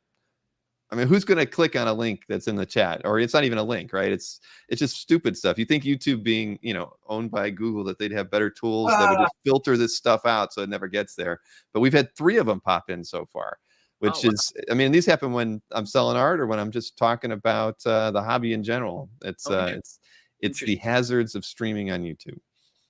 But all right, well, let's take a look at. Yeah. We're changing books now, going over to lot 7 here. This is we've got several pages from Deathstroke from issue 11, and I've got them chronological in order as well, not by not like price high to low or low to high or anything. But so this is lot 7, priced at $500.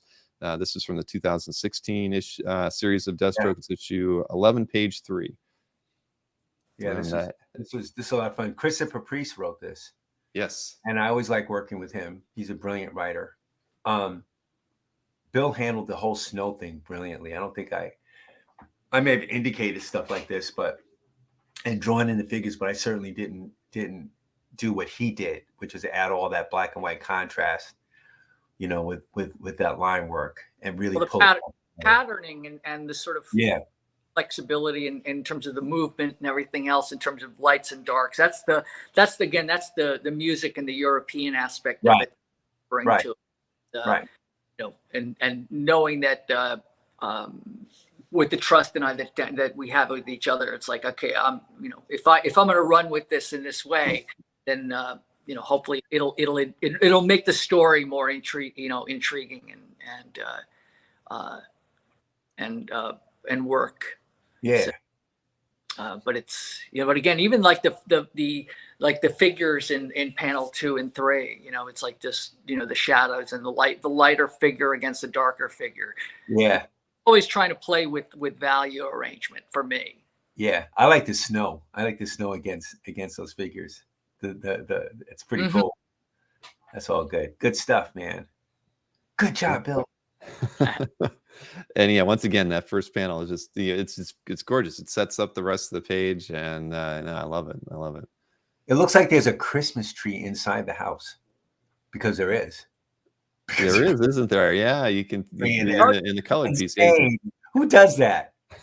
Just it's perfect timing. It's like right? The Christmas wreath and Christmas tree. Wait, Dennis, are you saying you didn't draw the Christmas tree in there? I don't remember drawing that Christmas tree in there like that. There's not something I would have thought of.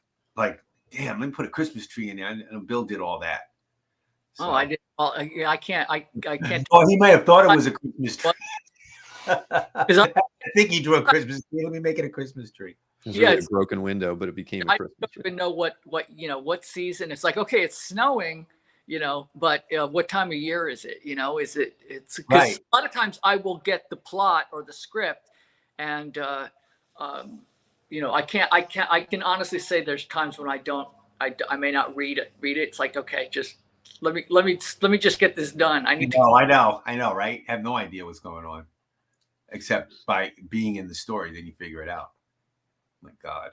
So yeah, I think this is one of those things where it doesn't have like the main characters, but what it has is I feel like it has some damn good drawing by the both of them. Oh yeah. All right. Well, this one is still available at lot 7 at 500. So let's take a look at lot 8. This really action-packed page here with Deathstroke. This one's $1,500. It's page 5. In there.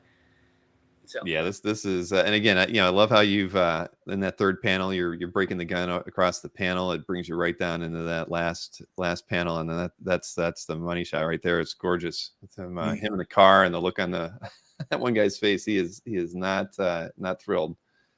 We're so screwed. Yeah, exactly screwed. But again, I just the way that all of the line work, there's certain things that happen when I'm inking that just feel like it just all comes together, and certainly on this one, it felt like that. Yeah, this one was violent though, because like the first 3 panels, he stabbed the dude in the neck, cuts off a dude's arm, and then throws his knife through the guy's head, and now the action's really started. Right, right, exactly. That was just the warm up. Yeah, that was just the warm up. Now we're gonna really get into it, but that's Deathstroke. Yeah, the comics code wouldn't approve of this one, but yeah, I love it though. This is it's a great page, and I love you've canted the perspective on that last panel too. It just adds to the dynamic feel for the page. I mean, it's really well done. Yep. No, this was. And did you get Dennis when you were drawing this though? Did the writer give you the stab in the neck, cut off an arm, knife through the eye? I don't remember what Christopher Priest wrote. He probably did, just not the manner of which it was done. Okay. Like it was up to me to show how he did it, but I'm sure he indicated like those first 3 panels, like, you know, he's taking these dudes out one by one like this. And now, you know, the 4th panel is when it's really, really dramatic. It's really going to happen. So, you know, I think that's what happened. But he certainly didn't choose the exact shots like that.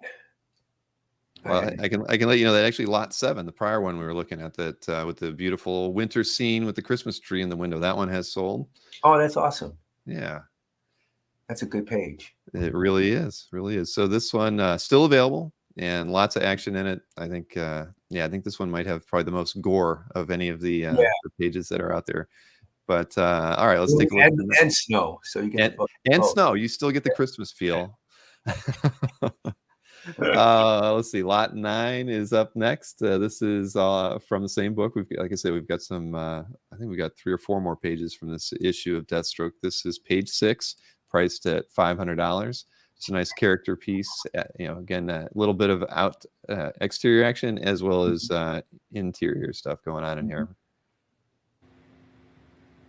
I remember liking drawing. I like drawing the black girl in the middle panel with her hair, with the bonbons in the back of her hair. It's like that. That was, well, I remember that it just felt really just so much fun. Again, so much fun. Just fun. Yeah.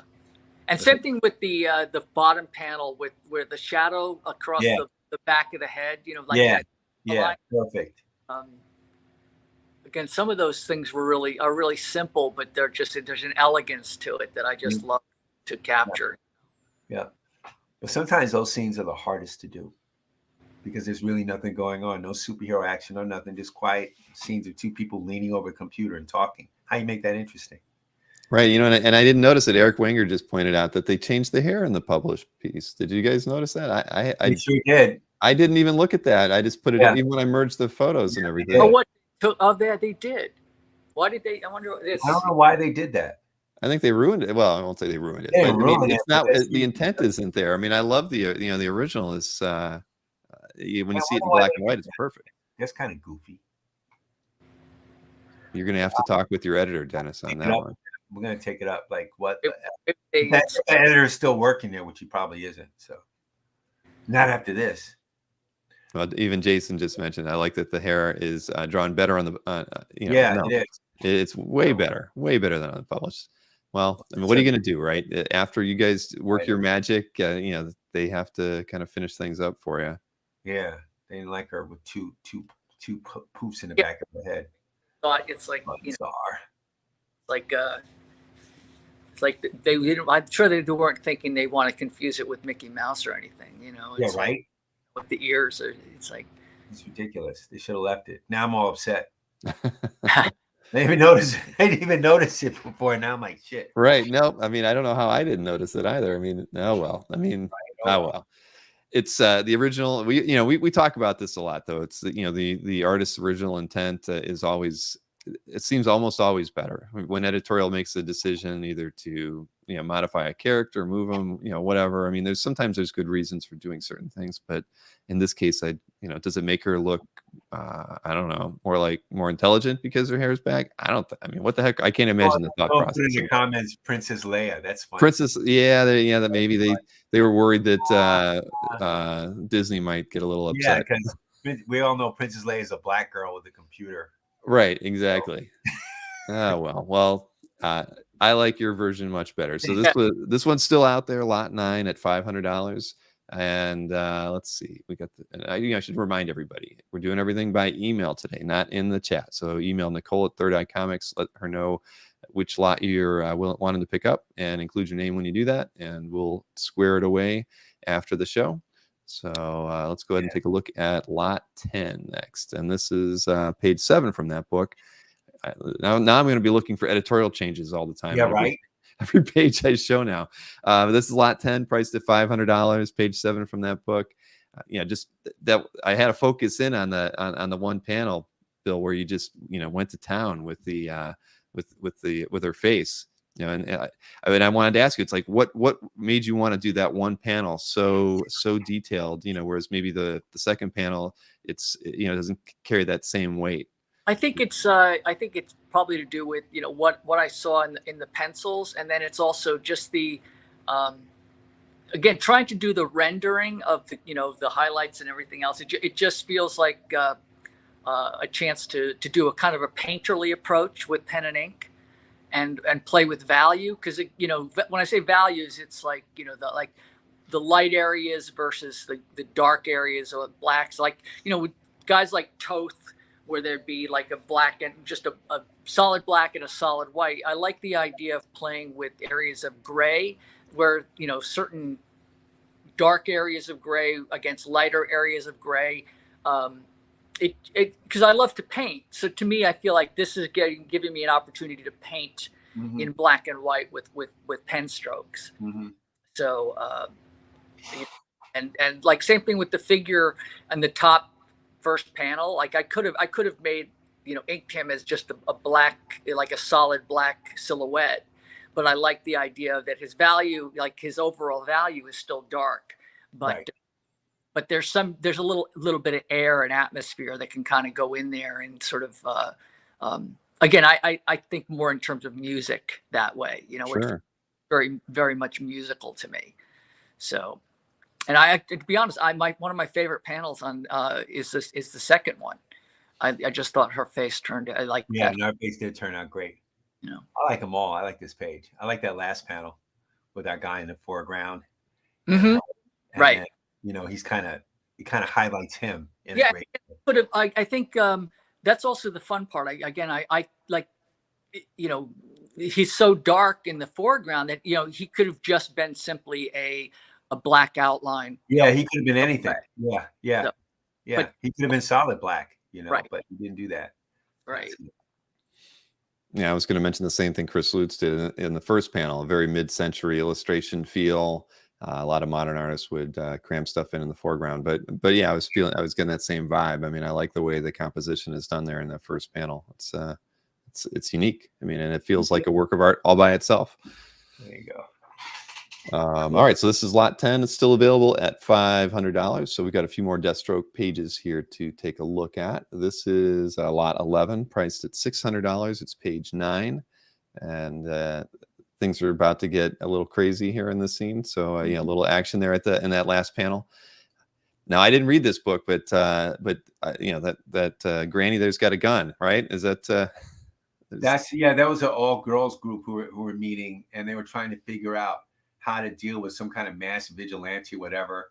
So it's like, we got a way of dealing with this, and they start pulling out guns. Like, we could deal with this real easy.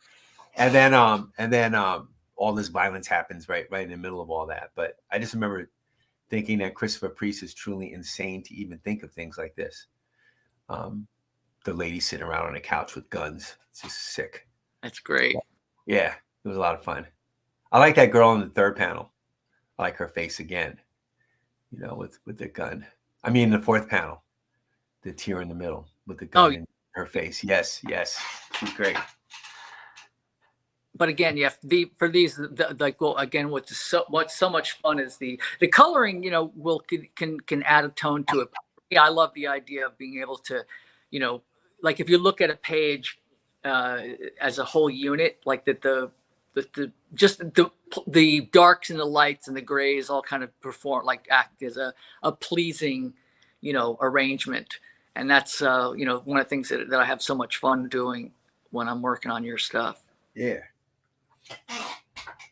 And this is just like a really badass, you know, that, and also the woman with the shotgun in panel too. I mean, yeah, no, she's great. Real fun, a lot of fun with the face. I felt like, you know, like she had just lips that you know, for days. Yeah, we're so terrible. Look at this stuff. Yeah, you don't want to mess with her. I mean, you want to give her a kiss, but you don't want to be at the end of that gun, because no, really, really well done there. And I can let everybody know this lot has been claimed. Oh, great! Thank you. Very nice pickup there. Good one. That's a good one. You got a good one. All right. And I'm going to just remind everybody as well, and claims are happening via email. Nicole@thirdeyecomics.com is the email address to send Nicole and let her know which lot you would like to pick up while we're showing these. So we've got lot 12 is also from the same issue, and it is back. I'm going to grab some coffee. I'll be right yep, back. no problem. Let's see. This is let's see, page 10 from the same issue, priced at $600. Lots of again, great action in this one from beginning to end. I love it on the end there with Deathstroke kind of leaning in. Yeah, the guy's upside down because the car is flipped, and now Deathstroke saying, you know, I'm gonna like toss this Molotov cocktail, this thing, unless you tell me X, Y, and Z. Deathstroke was just on some raw stuff. Yeah, I love how the cement mixer is breaking, from the second panel is breaking the first panel. It kind of gives you that lead in to let you know. I mean, that's the part of storytelling that I love the most about comics is that how you as an illustrator and page designer really thinks about moving the viewer from one panel to the next. I mean, this is just another brilliant way, and it's not the boot going into the panel below it. It's insinuating that the truck is coming at them in the first panel. You don't coming see at them with force. Yeah. Well, anytime you're going to break a rule, like, have things outside the panel borders or do anything like that, it has to be for a reason, or at least that's the way I was taught. So you're not just doing it, you just do it. So since you don't do it every page, you hardly ever do it. When you do use that technique, it means something. It has an impact. So when I finally broke the panel border after not doing it, in these pages, except very occasionally, it meant something. It showed the force of that cement mixer hitting that car and making it flip over. That was the whole point of that. But I remember liking that page because it was, drawing trucks and drawing cars and buildings and all that stuff is not always the most exciting thing. But when someone like Bill takes it, he turned every panel into like a real illustration.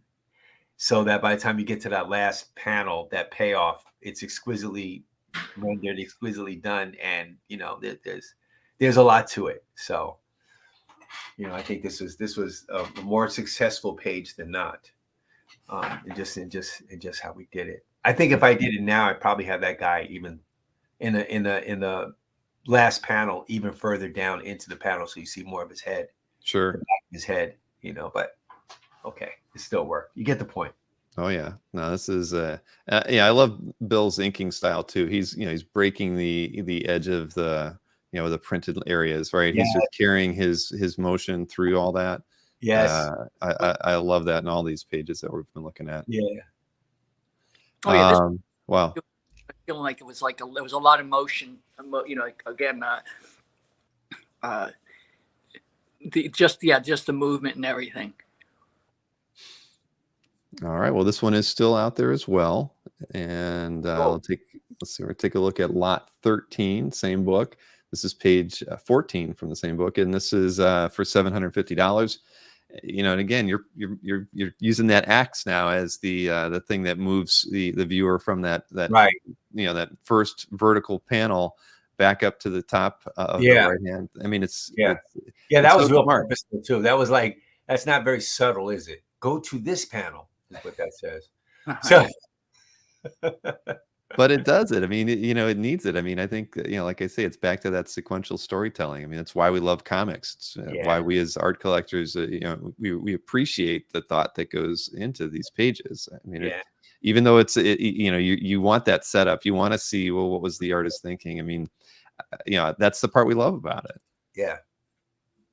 Also, is that I think that was a nail gun that he was using. That's a nail gun, right? Yeah. He's pointing a nail gun at the dude. Yeah.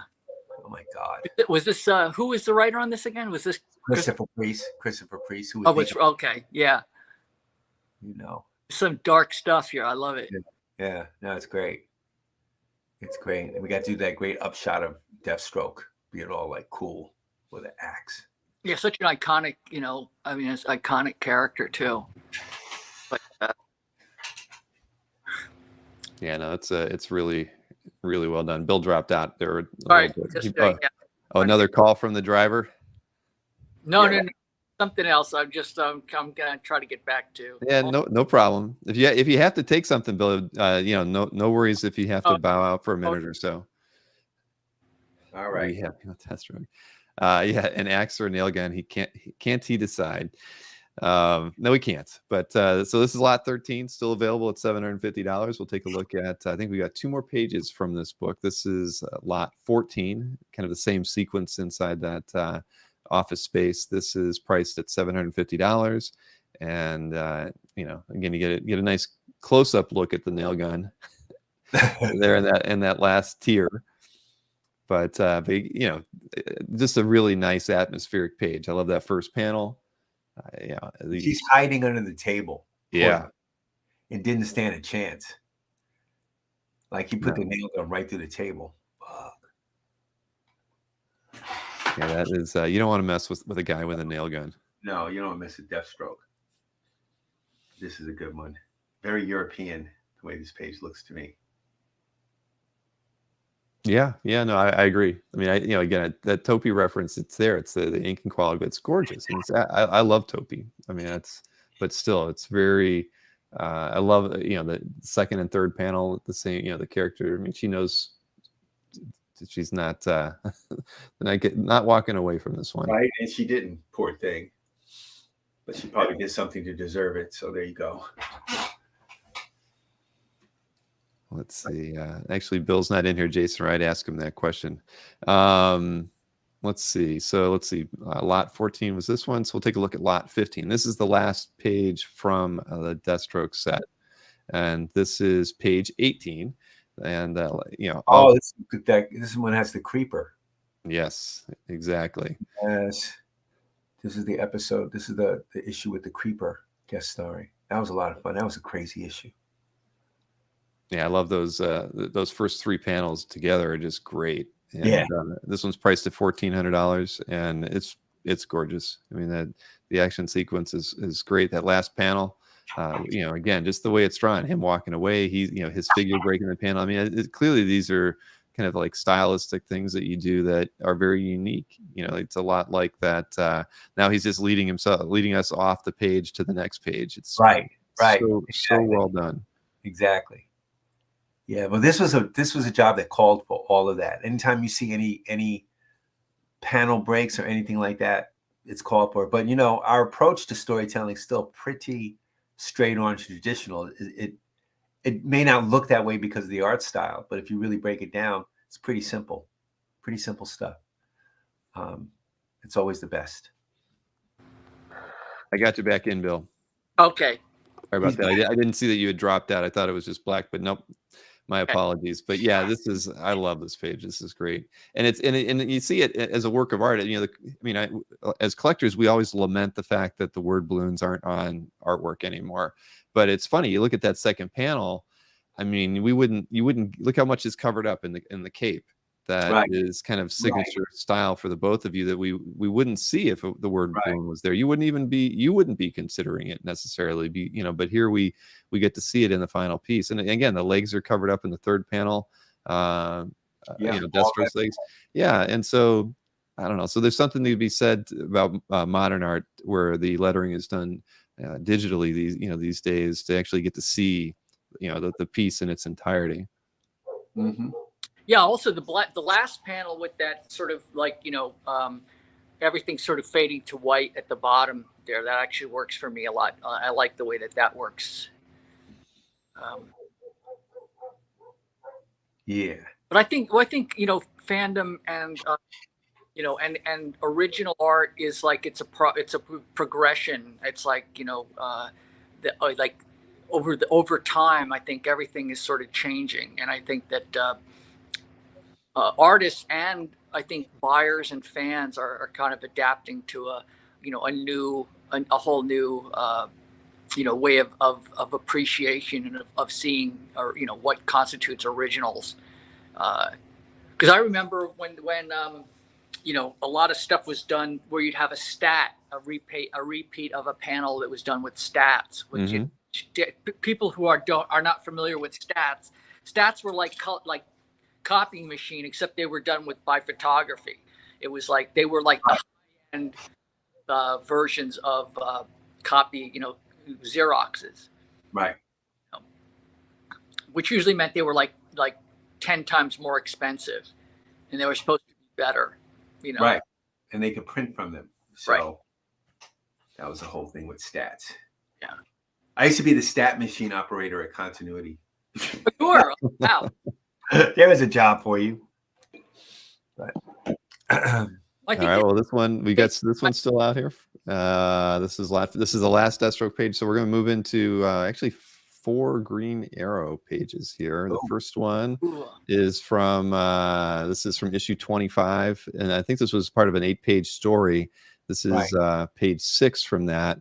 This is lot 16, priced at $500 from 2011. I think this is probably the oldest artwork or series of artworks that we have from you guys. It was these 3 2011 pages. Yeah. But again, I think this was an 8-page story in Green Arrow 25. Right. It's like a backup story or something. I don't remember. I remember having a lot of fun doing it. Yeah, I say the only thing I remember about this is that it was so much fun to do. Yeah. This was one of those jobs with the black dude. Because I remember when I inked this, it was a jungle. Took place in the jungle, from what I remember. Yes. And and that was the fun part. Yeah. Well, all I remember was I yanked out a couple. I didn't ink these with the Pilot parallel pens. I was actually using Hunt 102s and a couple of I think it was a Gillette 659, which was actually sort of more much more fine line and flexible lines. So to work on it at a smaller size, because like a lot of the rendering and the cross hatching and this sort of value, like the grays behind the the figures in panel 1. I remember, I just look at how these things hold up, especially at this size, looking at them on screen and seeing how they hold up. It's like, playing with the shadows and like in the face with the guy with him holding the arrow. But these were all done with very, very fine line inking. And because there's a definite personality that different tools will bring to a page. Right. And I think with this specific job, there was a through line in terms of the personality that felt very jungle-like to me, with the thin lines, with the inking, with the pen line I was inking with, and everything else. It would have been a very different job if I'd used a Pilot parallel pen. Let's put it that way. Yeah, as I saw Jeff Moy, an artist as well, mentioned that word balloons help define comic art, and that's true. I think a lot of collectors these days, when they get a page like this, they'll even make get an acetate overlay with the word balloons on it, so they can kind of feel still have that feeling, right? Ideally, a word balloon is always part of the design of the page, so it's not something that, for the 99% of the time when I'm drawing something, I'll lay out the panel borders and then I'll put the word balloons in first. Oh, always, wow. Yes, always first. Always put the word balloons in first, because they're part of the design. They're part of the page design. They're an element of the picture, and then you design your picture with the word balloons in mind, usually occupying the first top third of the panel. And then you just place it. Like, unfortunately, with that other page, that Creeper whatever page where they had the word balloons on the back of the character, that's something I hardly ever do. You'll hardly ever see that with any of my work. So that must have been something where there was a lot of action going on and there was a lot of dialogue going on, and that was the only way to do it. But for the most part, the word balloons are always a part of the design, and that way you'll always have room for them, and they're never obtrusive over the artwork, and it just flows, so you get the complete picture and you don't get a whole lot of stuff covered up. Sure. By big white bubbles, Now, were you working full scripts on these, so you knew how much word was gonna? Yeah. And for the most part, I prefer working full script rather than plot. A lot of artists say, "Oh, I like the plot because I like to make things up and I like to do this and do that." I'm like, nah, that's BS. I like having the full script so I know what the writer has in mind, so I'm not making stuff up. So then he can spark off of me the stuff I made up, and he can write something that may have nothing to do with what it was about. I like working full script. I have so much liberty and freedom within that. I just like to know what the intent is. And I also like to know what the words are so I can properly plan. Not have to make things up. Yeah.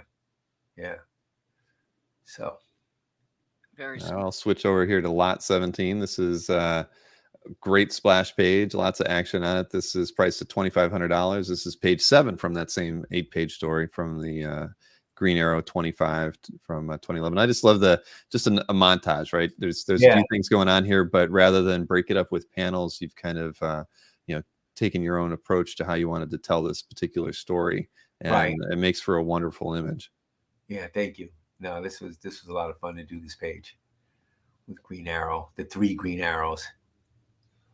That was good. I like what Bill did on this one, especially the cross-hatching with the Green Arrow figure. That close-up of him pulling the bow is hot to death. Yeah, this was fun. Yeah. It was a very fun one to do. Yeah, it's always fun to do more of the montage kind of movie poster kind of pieces. We rarely get a chance to do those, unless it's a cover or whatever. So the actual chance to do that is always one take when it comes up. Playing with the design on that, and especially like the bottom where it's like just those figures just getting run to. Nick, there's Nick Barucci. Hey, Nick. Nick is one of our biggest fans on the channel. Good man. Good man. Linda Craig even mentioned that this would work well as a movie poster. Yeah, exactly. It's very. Yeah, at first I thought this might have been a cover, but it was. No, it was just an interior page. Mm-hmm. Interior page. Very cool. All right. Quick question from Jason. He asked, how do you start on a page like this? Do you work from the central figures out? Kind of, you know what the main focus is? I do all my pages 8.5 by 11 at first. So 8.5 by 11. Like I do them letter size, printed size. I always do everything printed size first, so I could see what it looks like printed. Basically, I guess I could do them big, lay out big, and then shrink them like that. But I like to just draw them like that. Then I'll blow them up on a light box, and I'll light box my artwork up. If I'm not sending it to my guy who assists me with backgrounds and stuff, I'm blowing it up on a light box and just drawing it like that. So I don't start with the figures first. I start with the word balloons first, and then work my way around those. So, I usually just block things in. Very basically, sometimes if I get into a drawing and I know exactly what it's going to be, I'll put some more detail in it to remind me of what to do when I finally really draw it. But for the most part, panel borders, then word balloons, and then I block in the figures and then draw out from there. So hopefully that answers the question. Oh, yeah. Really great. All right. Well, we've got this one out there too. So 2 more Green Arrow pages. This is the last page. So we had the whole end sequence, 6, 7, and 8. This is page 8 to that issue. This is lot 18 at $500. Again, this one, it feels painterly, Bill, the way you've inked it. It really does. When I'm looking at this. Love the way this turned out. I mean, especially since that sort of spattered I was using. I think they have these sponges out there that are they're called like a stipple sponge, but they're makeup sponges that are made for applying horror makeup. Huh. They're a very special kind of texture, and I find that when I dip them in ink, and actually it's like they do some weird things on the paper, and again, it's like there's just certain things you can't mess with. It's like around like in the bottom panel where the figure to the left, his like around his head, it's like that I use some sponge on that, and on the jacket of Oliver Queen in the middle one. So,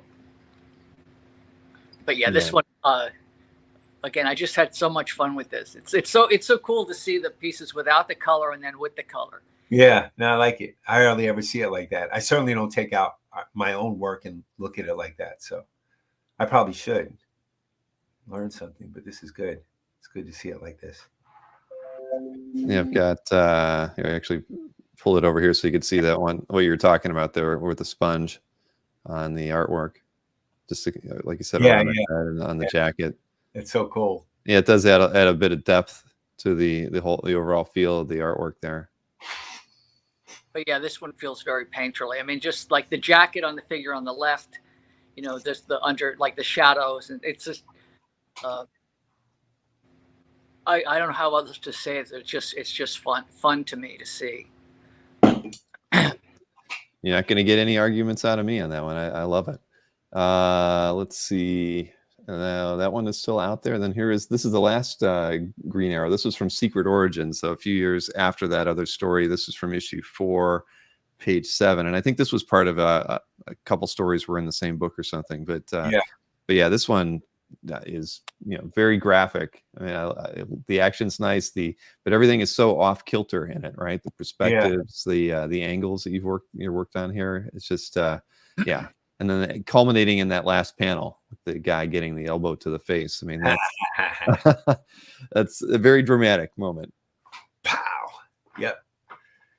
The origin of Green Arrow, tortured in the jungle, hung upside down, all kinds of stuff happened to this poor dude. But, and again, interesting color choices too. I think, you know, the black and white with the red. Yeah, that was very interesting. Wow. Yeah, that's different. And I'm assuming you don't give color suggestions when you're wrapping things up. No, that's all up to the colorist.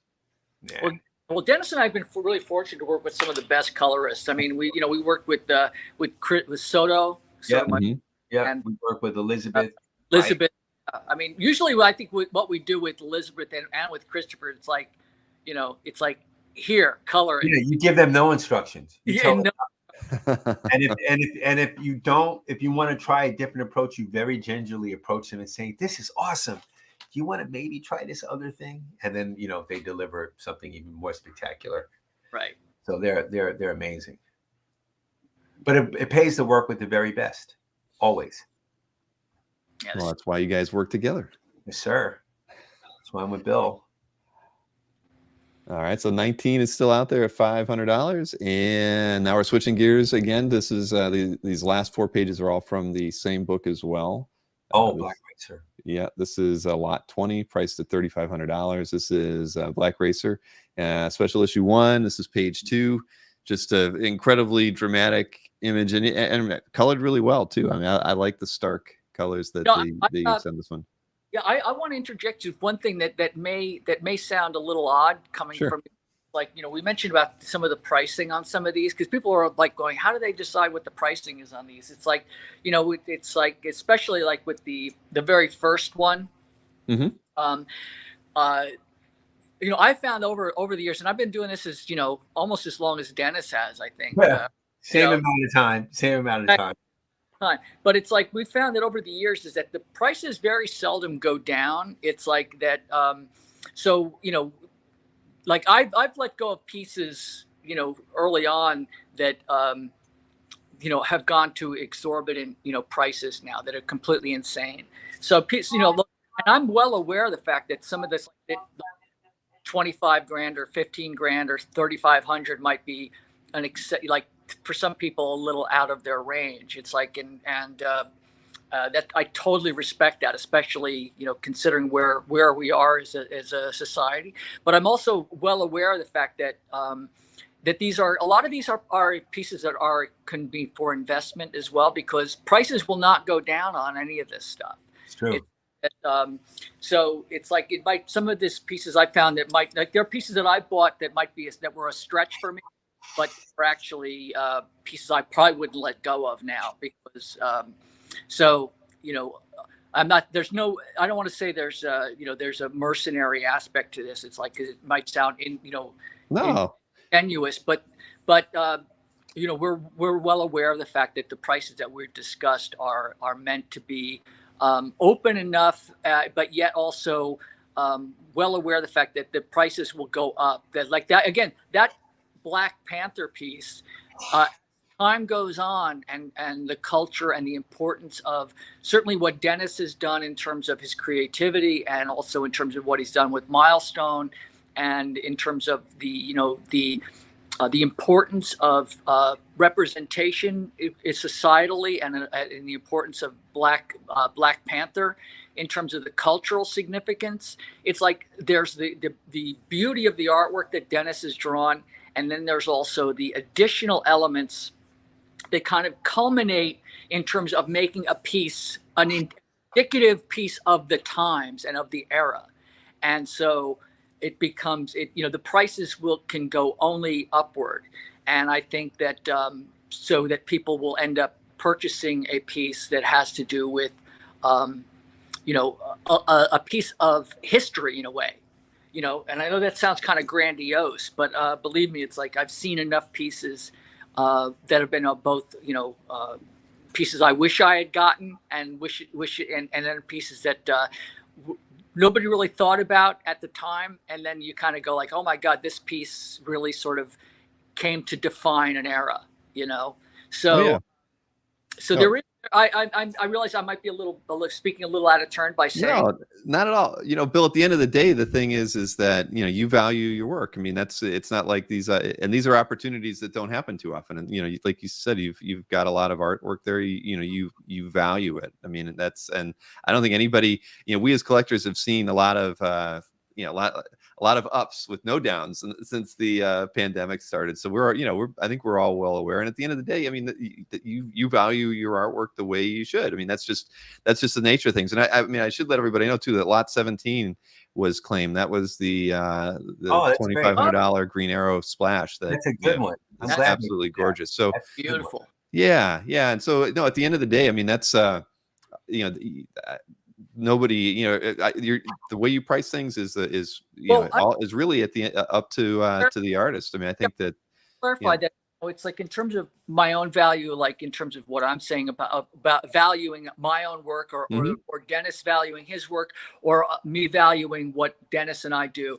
It's like I'm talking as a fan of the medium and of art in general. There are pieces that I've purchased over the years and that I bought that were kind of tough for me to buy because they might have been a little more prohibitive, but having made that leap and bought them, it's like they might have been a big chunk at the time, but they've only increased in value in terms of sentimental, but also in terms of cultural significance and also in terms of price. So the prices never really go down. So it's like, no, they haven't in our hobby. Right. Comics has fluctuation for sure, right. But those are commodities, right? They're not one of a kind. Art, it's definitely like that.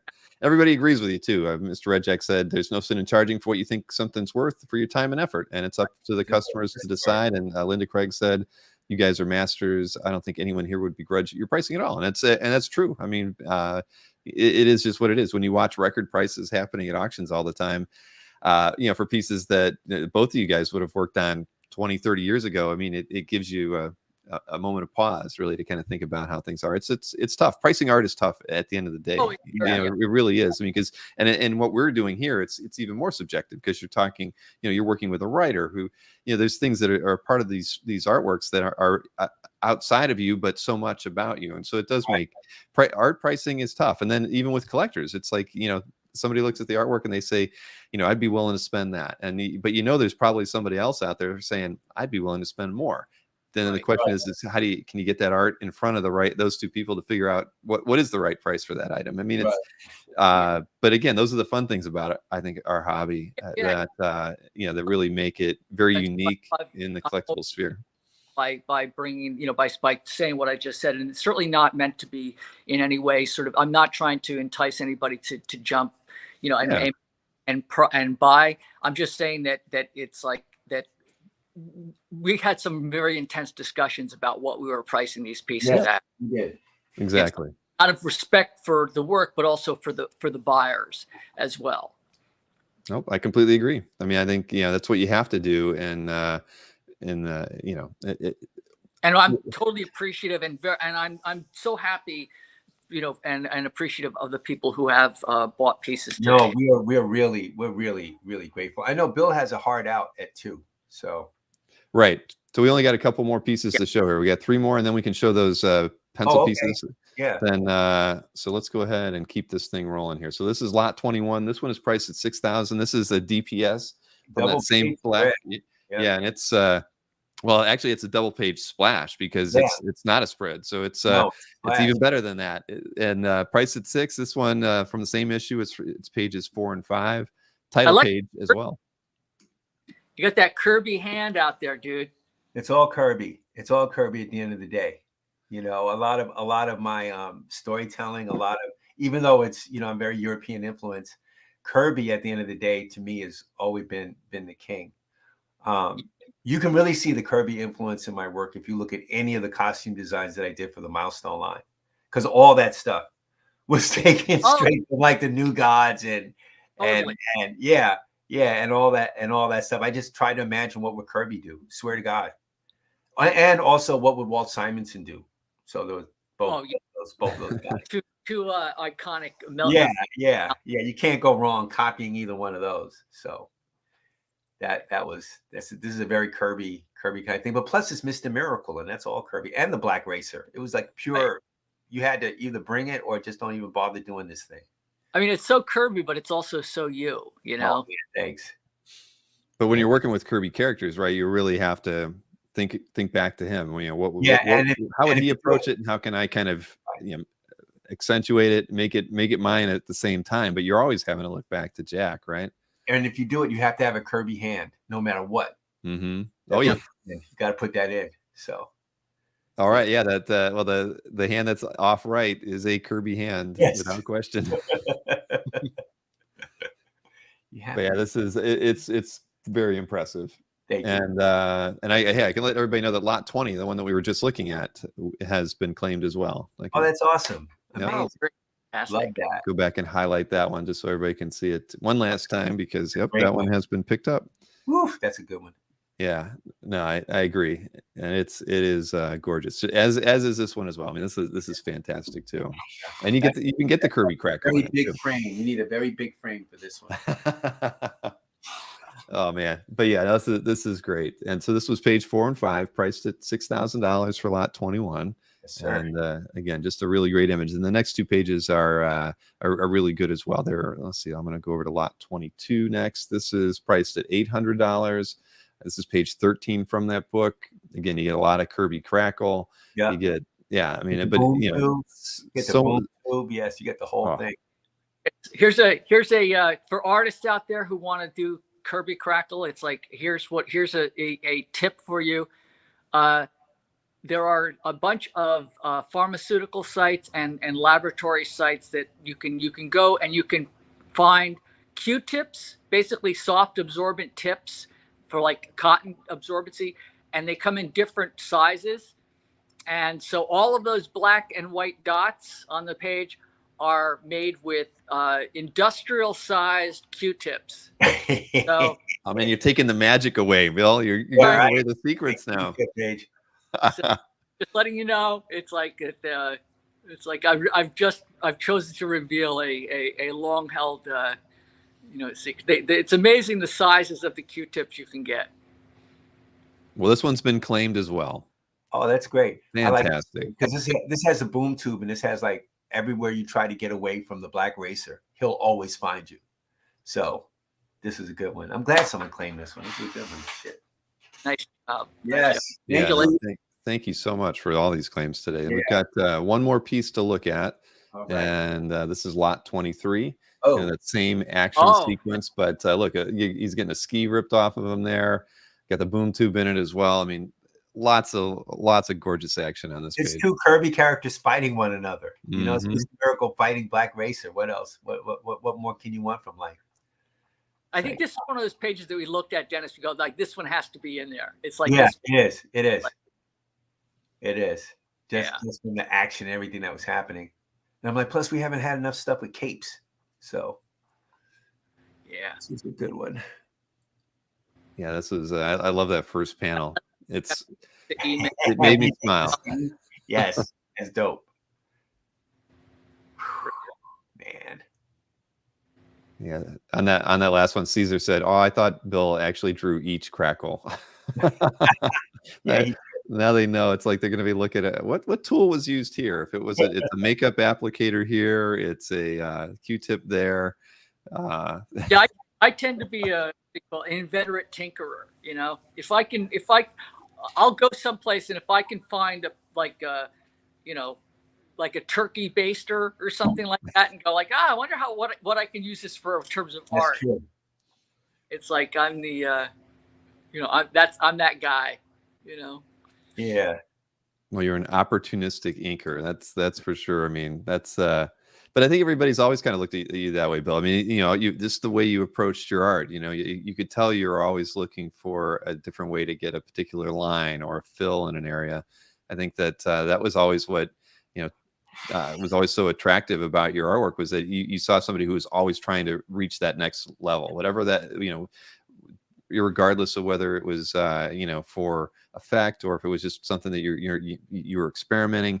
That was kind of the thing that always turned me on to your early work. It was just that. And again, it's funny. I mean, I've been collecting art for over 20 years. I never thought of somebody using a Q-tip to make a black circle, you know. I mean, it just never would have occurred to me. You think about that stuff when you see people using whiteout, right? When they're doing you know, maybe it's something Frank Miller's done and he's using whiteout for effect there or whatever, but you never think about it with laying the ink down as using different applicators to get different effects, and then having that be kind of in your toolbox. Yeah. Oh, it's very true. Yeah. It's pretty amazing what, you know, what will work, you know. It's like, it's not whatever you would think it would be, but well, I'm just fortunate that people like Dennis will, you know, like, I'll say, oh, I want to use Q-tips on it. Like, okay, you know. Hey, I got a question here because I don't know the answer to this one. Caesar wanted to know, was the DPS on one large board or was it two boards taped together? Two boards. Two boards. It was like, yeah, they I think Marvel and DC both have the pages where they actually have a they have a dividing line. Yeah, they have that line in the middle, so you know. So they're actually taped together. I think they were taped together like as one. So yeah, I seem to remember like you taped them pretty well. They were they were not really. It wasn't like Scotch magic tape or anything. It was actually. No, well, everybody does different things once they buy them. Sometimes because the way portfolios are, people end up taking the tape off and then putting them on both sides of the portfolio so they can open it up and look at it. Right. Some people have giant oversized portfolios to store their DPSs. So yeah, it's all almost kind of a matter of preference. Once the collectors get it, you just never know what, they're going to keep it that way. I typically end up just folding it and then not being able to look at it, which is, which always drives me crazy, but it is what I've done. But I've seen other people who take the tape off so they can always be looking at both of those.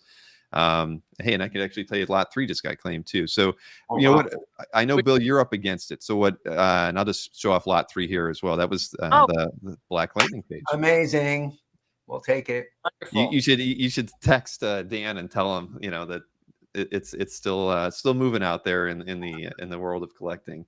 But I'll recap all the ones that didn't sell after we're done. But let's go ahead and just talk about the pieces that Dennis has put together. Okay. Now, before you show them, though, I mean, I want to let everybody know again, so these are pieces that Dennis has penciled prior to the show, and he is going to be taking these to Bill to do the finish inks on them. The price on these, and everybody, I haven't seen them, so this is a first for me as well. It's a lot like the last show I did with Dennis. But the price on these will be $1,500. And I guarantee it, worth every penny to have both of these guys working on something. Where else are you going to have an opportunity like this? Nowhere. It's just not going to happen. So, we didn't really talk about characters or anything when we talked yesterday, but Dennis is like, I'm going to put these together. And so Bill is seeing them for the first time too. Yeah. There's no idea what he's going to do. Do you want me to show? You want me to start showing? Well, I'll just tell everybody, when you want to claim it, let's just do them one at a time, Dennis, and not speed through them just because if somebody wanted the first one and they didn't get it, we want to make sure they know that, they may want to be looking at the second one or the third one. Or how many are there? There are 4? There's only 3. There's 3. 3. Okay. There's only 3. So we're open to suggestions. So just keep that in mind. We're open to suggestions. If you see something you like and you're like, I don't see what I really want, but what if you did this? Okay, well then we'll say that too. But all I want everybody to know is that they are $1,500. They will take a few weeks to get. Probably plan on 15 to 20 days would be my expected turnaround for Bill to get them, ink them, get them back to Third Eye. They'll be $1,500 each, and when you claim them, send the email in.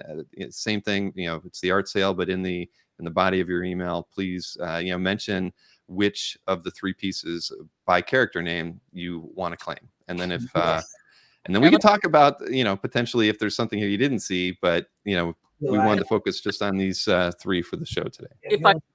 interject, like for Yes, anybody please, Bill.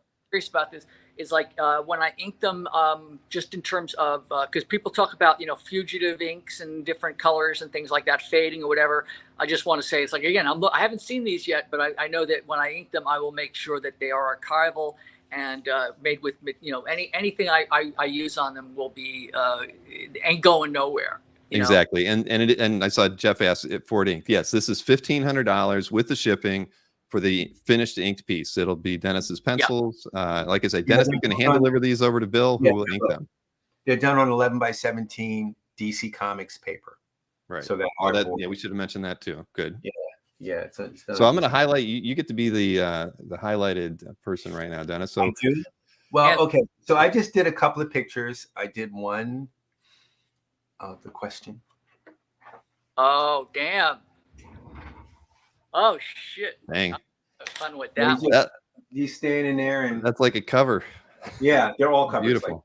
They're all covers like that. In the background, try to give Bill something enough to play with, but not so much that he's like, what am I going to do with this? Oh, my mind's already running with it. It's like, believe me. Now I don't know why I got blown out like that, but there you go. DC's gonna, when next time they do another, it's like they're gonna go, you remember that piece you did for commission? It's like, right. Do it use that cover or a poster? Yeah. So there's this one. All right. So that's the question, and they're all on 11x17, Jason. Yeah, this is on 11x17 paper. So that's a question. All right. I did. So I can hold it up again if people want to see it. Yeah, it did get whited out there a little bit. Now this one has been claimed. Everybody, just oh my God, already. Yep. Goodbye. That one is that one's a beauty. I can't. Hey Bill, I hope but you've got my email address. So once you've inked these, I'd love it if you'd send me images of these, because I'd love to be able to let the people know how these ended up turning out. I mean, and what would be cool if you could do this for me? Scan the pencils before you ink them. I'd love to be able to put the two side by side. I'll scan them here. Okay. I'll scan them when I get them as well, so that they can be put. Oh, and here, before just 1 second to let me highlight this again. Remember, everybody, the email, because I saw somebody ask what the email is. It's nicole@thirdeyecomics.com. Yes, shoot them an email, and you got to mention the character in the body of your email, and be the first one to get that email into Nicole. So, all right, back over to you. Yeah, I did another one of the question because I just love this character, and Bill and I have done this so much. But this is a very basic shot. Just your man standing there in the rain. You still get the nice question mark. Yeah, still 11x17. Yep, I love it. You know what's funny? He could build something to just do. Just something he could just be like a very good drawing that he could just go off on and do whatever. That's exactly what I was thinking. It's like how do I run with this one? Right. And one completely unique. Right. It's not the most dynamic pose, but with the question, his standing in the rain with Bill Sienkiewicz inking it, this is a cover. So, just to let people know, this could easily be that. Just a very moody kind of piece. So that'll be a blast. We'll be inking this one. Coat and all. With pens and maybe Q-tips and whatever else is in his arsenal there. That's awesome. Last. Yeah. When I don't know how I'm gonna do what I'm gonna do with it, that's usually when it's like I get excited and a little nervous. So this is a good one. So there's that one. And there's one final one that is not the question. Should I show the final one too? Yeah. The second one I've not gotten the text yet that one's been claimed yet. But so I did a Batman. Oh yeah. That's great. Your man standing on a rooftop, on a parapet or whatever you call the moon behind him. I could have blacked in the sky as black or whatever, but I'm like, no, I can let Bill do all that if he wants to do it. The question 2 has been claimed, by the way. Oh my God. That's a killer piece. I mean, that's good. Again, these are Dennis. You just knocked them out of the park. All 3 of them, dude. Oh man, you're so nice. But this one, I really kind of dug. This was the last one I did, and I originally did it. Oops, sorry, hold it. So at the Cape, Sorry. Let's see. So the Evan's cape claimed as well. the cape, Everybody. the cape was like spreading all out, and then I'm like, no, we need this dynamic. So I'm gonna have the cape over here, negative space over here, I'm backwards, and just make it work. This one's been claimed too. That has been claimed. Oh, wow. Yeah, this is a cover too. Yeah. Dope. Even I like this one. I'm like, Yeah, when you might want to scan them after they're done. You never know; they could end up being covers, right? They're gorgeous. Thank you. Well, that was thank you. Wow, thank you, everybody.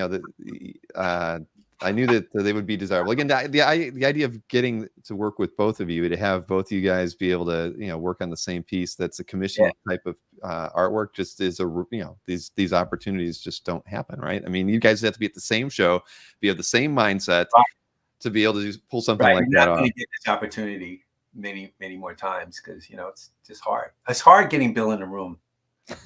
It's settled down to do stuff like this. So I think the last time I recall that you and I were actually at any show together was in Brazil, when a lot of fans had no idea. They were like totally nuts about static. Right. You Super shock. They were just going nuts over your stuff. Yeah, it was insane. That was the only time I've been treated like a celebrity like that, where people are just like looking at you and taking pictures, and every time you stop, they're just gathering around you. It's all because of static. It was such a big. But despite that, Bill still have more lines, so don't fall for the okie doke. He's still a superstar. Hey, well, a couple things. John Gordon Murphy, as you probably know, Sean said, "I love to work with." He'd love to work with every one of you guys one day. So good, Mr. Murphy. Oh my God. Nice to see Sean watching the show tonight. And I have to throw this out at you, but again, we only agreed to do those three. But Nicole just texted me and said that somebody was curious if you would do a Spider-Man piece, Dennis. If Bill would ink it, if I draw that Bill would ink. I mean, what do you say, Dennis? You up for Spider? Have you done Spider-Man? Sure. I'll write that down. You're gonna. Well, I guess that's approved then, Nicole. Then we will do a Spider-Man. Yeah, I'm totally down for that. If Dennis is up for that, you count me in. Cool. All right. Looks like regular in the chat too. Eric Wenger. Congratulations, Eric. Eric's he's a graphic designer of of high caliber. So he knows. Congrats, Eric. That's great. Taking requests. Wouldn't mind a huntress. Somebody saying that? What's that? Sorry, Jeffrey May under Sean Gordon Murphy. Taking requests. Wouldn't mind a huntress. But you can you make requests? That boy is saying he wouldn't mind a huntress. I guess we'd have to. I mean, I don't want to overburden both of you guys. I know that you've actually got busy schedules coming up. Overburden me. So you're up for taking a huntress then as well? If it's a serious offer, I'll do huntress. No, Jeff is both an artist and an art collector. So he got it. He wouldn't mince his words there. So. All right, Jeff. Well, then you've Nicole. Well, Jeff, you need to email Nicole then to let her know that you have asked for the huntress and that Dennis has agreed to do the huntress. So you got a huntress to do as well now, Bill. Just so you know. Hey, Dennis, any interest in doing a storm for me? I will happily do a storm for you if Bill will ink it. Okay, I'm totally down for that. It's like I want to just stipulate that if people don't have a problem waiting just a bit, because line stuff like that, it's like I'm good for it. We can coordinate. I mean, I'll get the drawings to Bill, but it's not going to be tomorrow. Bill and Dennis and Nicole and my studio manager Susan coordinating. Yeah, we should stop at 6. We just added a storm. We did a Spider-Man, a huntress, and a storm. Yeah. Okay. Yeah. All right, and I didn't see who asked for the storm. I hate to say it's in the chat. Ronald went right under Nick Barucci. Yes, with Dennis to Electra. Has Dennis ever drawn Electra for Bill to ink? All right. Listen, everybody, just so you know, I think we're gonna be doing other shows with Bill. Yeah. So if you don't get the opportunity here, hey, if more people want to do, maybe we split the next show. We show you, more. No, this is working out fine.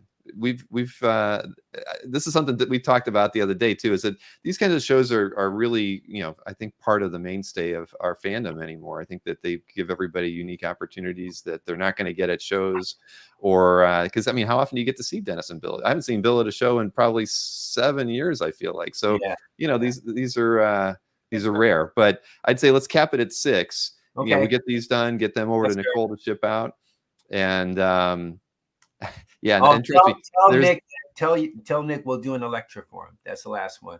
That for Nick, which Nick? Yeah. Nick Barucci. We'll do his Electra. What do you say? He says, "Will you please do Electra for me?" Is that a yes on Electra? That's all right. Well, Nick can be number 7 then on the Electra. And all I can tell you is that Nicole is texting me. She's like, I have also a request for a Venom and a Moon Knight and a 3rd question piece. And so the thing is, we'll be back, everybody. We can hear. So just we can throw it. It's like get the list, and then what we can do is that maybe we can see over a period of time we could work out. Yeah.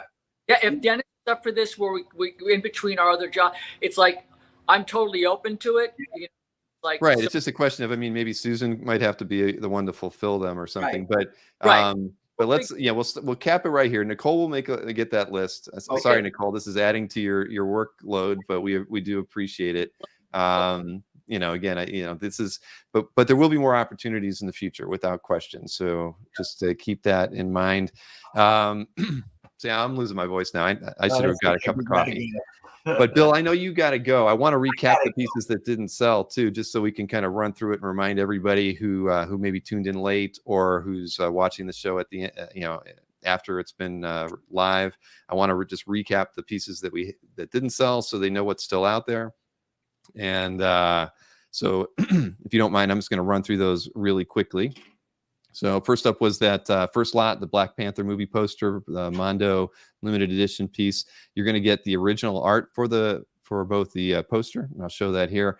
And then you would get 2 remarked drawings by each gentleman on this as well. You get to tell them whom to draw for it, and this is priced at $25,000. You get the original art, you get the poster with 2 remarked characters drawn on it by each gentleman.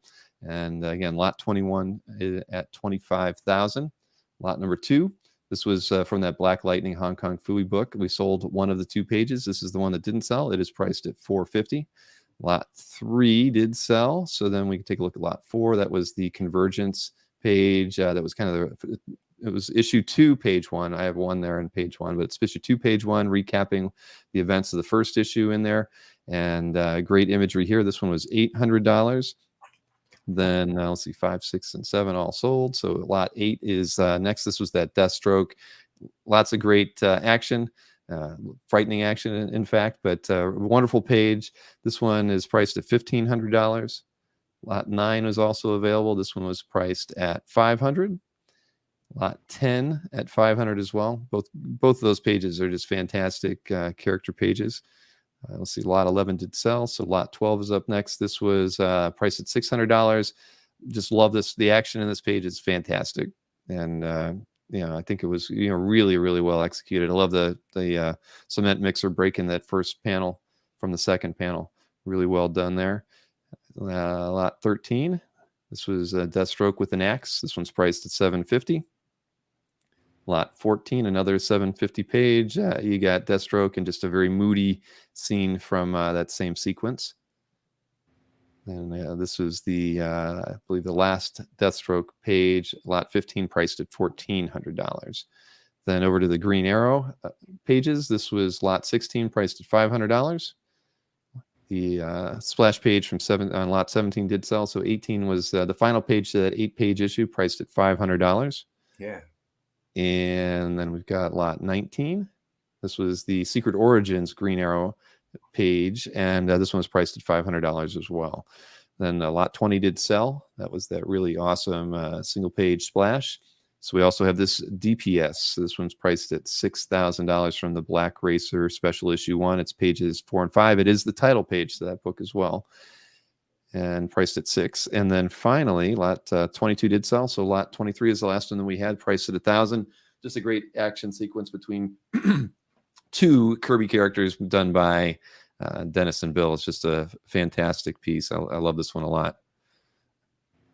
And so there you have it. So I think what we out of the 23 that we had available, we did sell, what are it, eight of the pieces. So yeah, not bad. And then we sold 7 pieces at the end. So pretty decent show. But Bill, Dennis, I can't tell you, again, this was a pipe dream when I pitched the idea to Dennis, and then here we are. So I mean, this is a thrill for me. It really is. We'll do it again. Yeah, have you both together. Yeah, it's a real pleasure. I know I haven't seen you in a while, or gotten a chance to talk to you, but this has been terrific. So and really great to work with you on this. And yes, thank you so much, Bill. And thank you, Bill. Thank you, Dennis. So awesome. Yeah, wonderful. Thank you, Nicole. And I want to thank everybody. Thank everybody. All the fans, all the people tuned in to watch us. Thank you.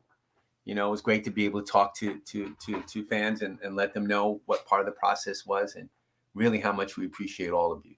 So. Yeah, no, I sincerely, this was a lot of fun, and we will do it again. And I'll tell you what, as Bill gets them done and he sends me the inked pieces, I will share them with everybody. I think that, we're all really interested to see how they turn out.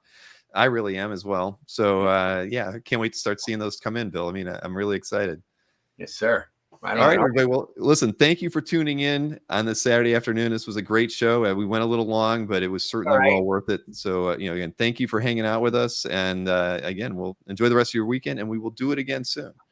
Bye. Take care, everybody.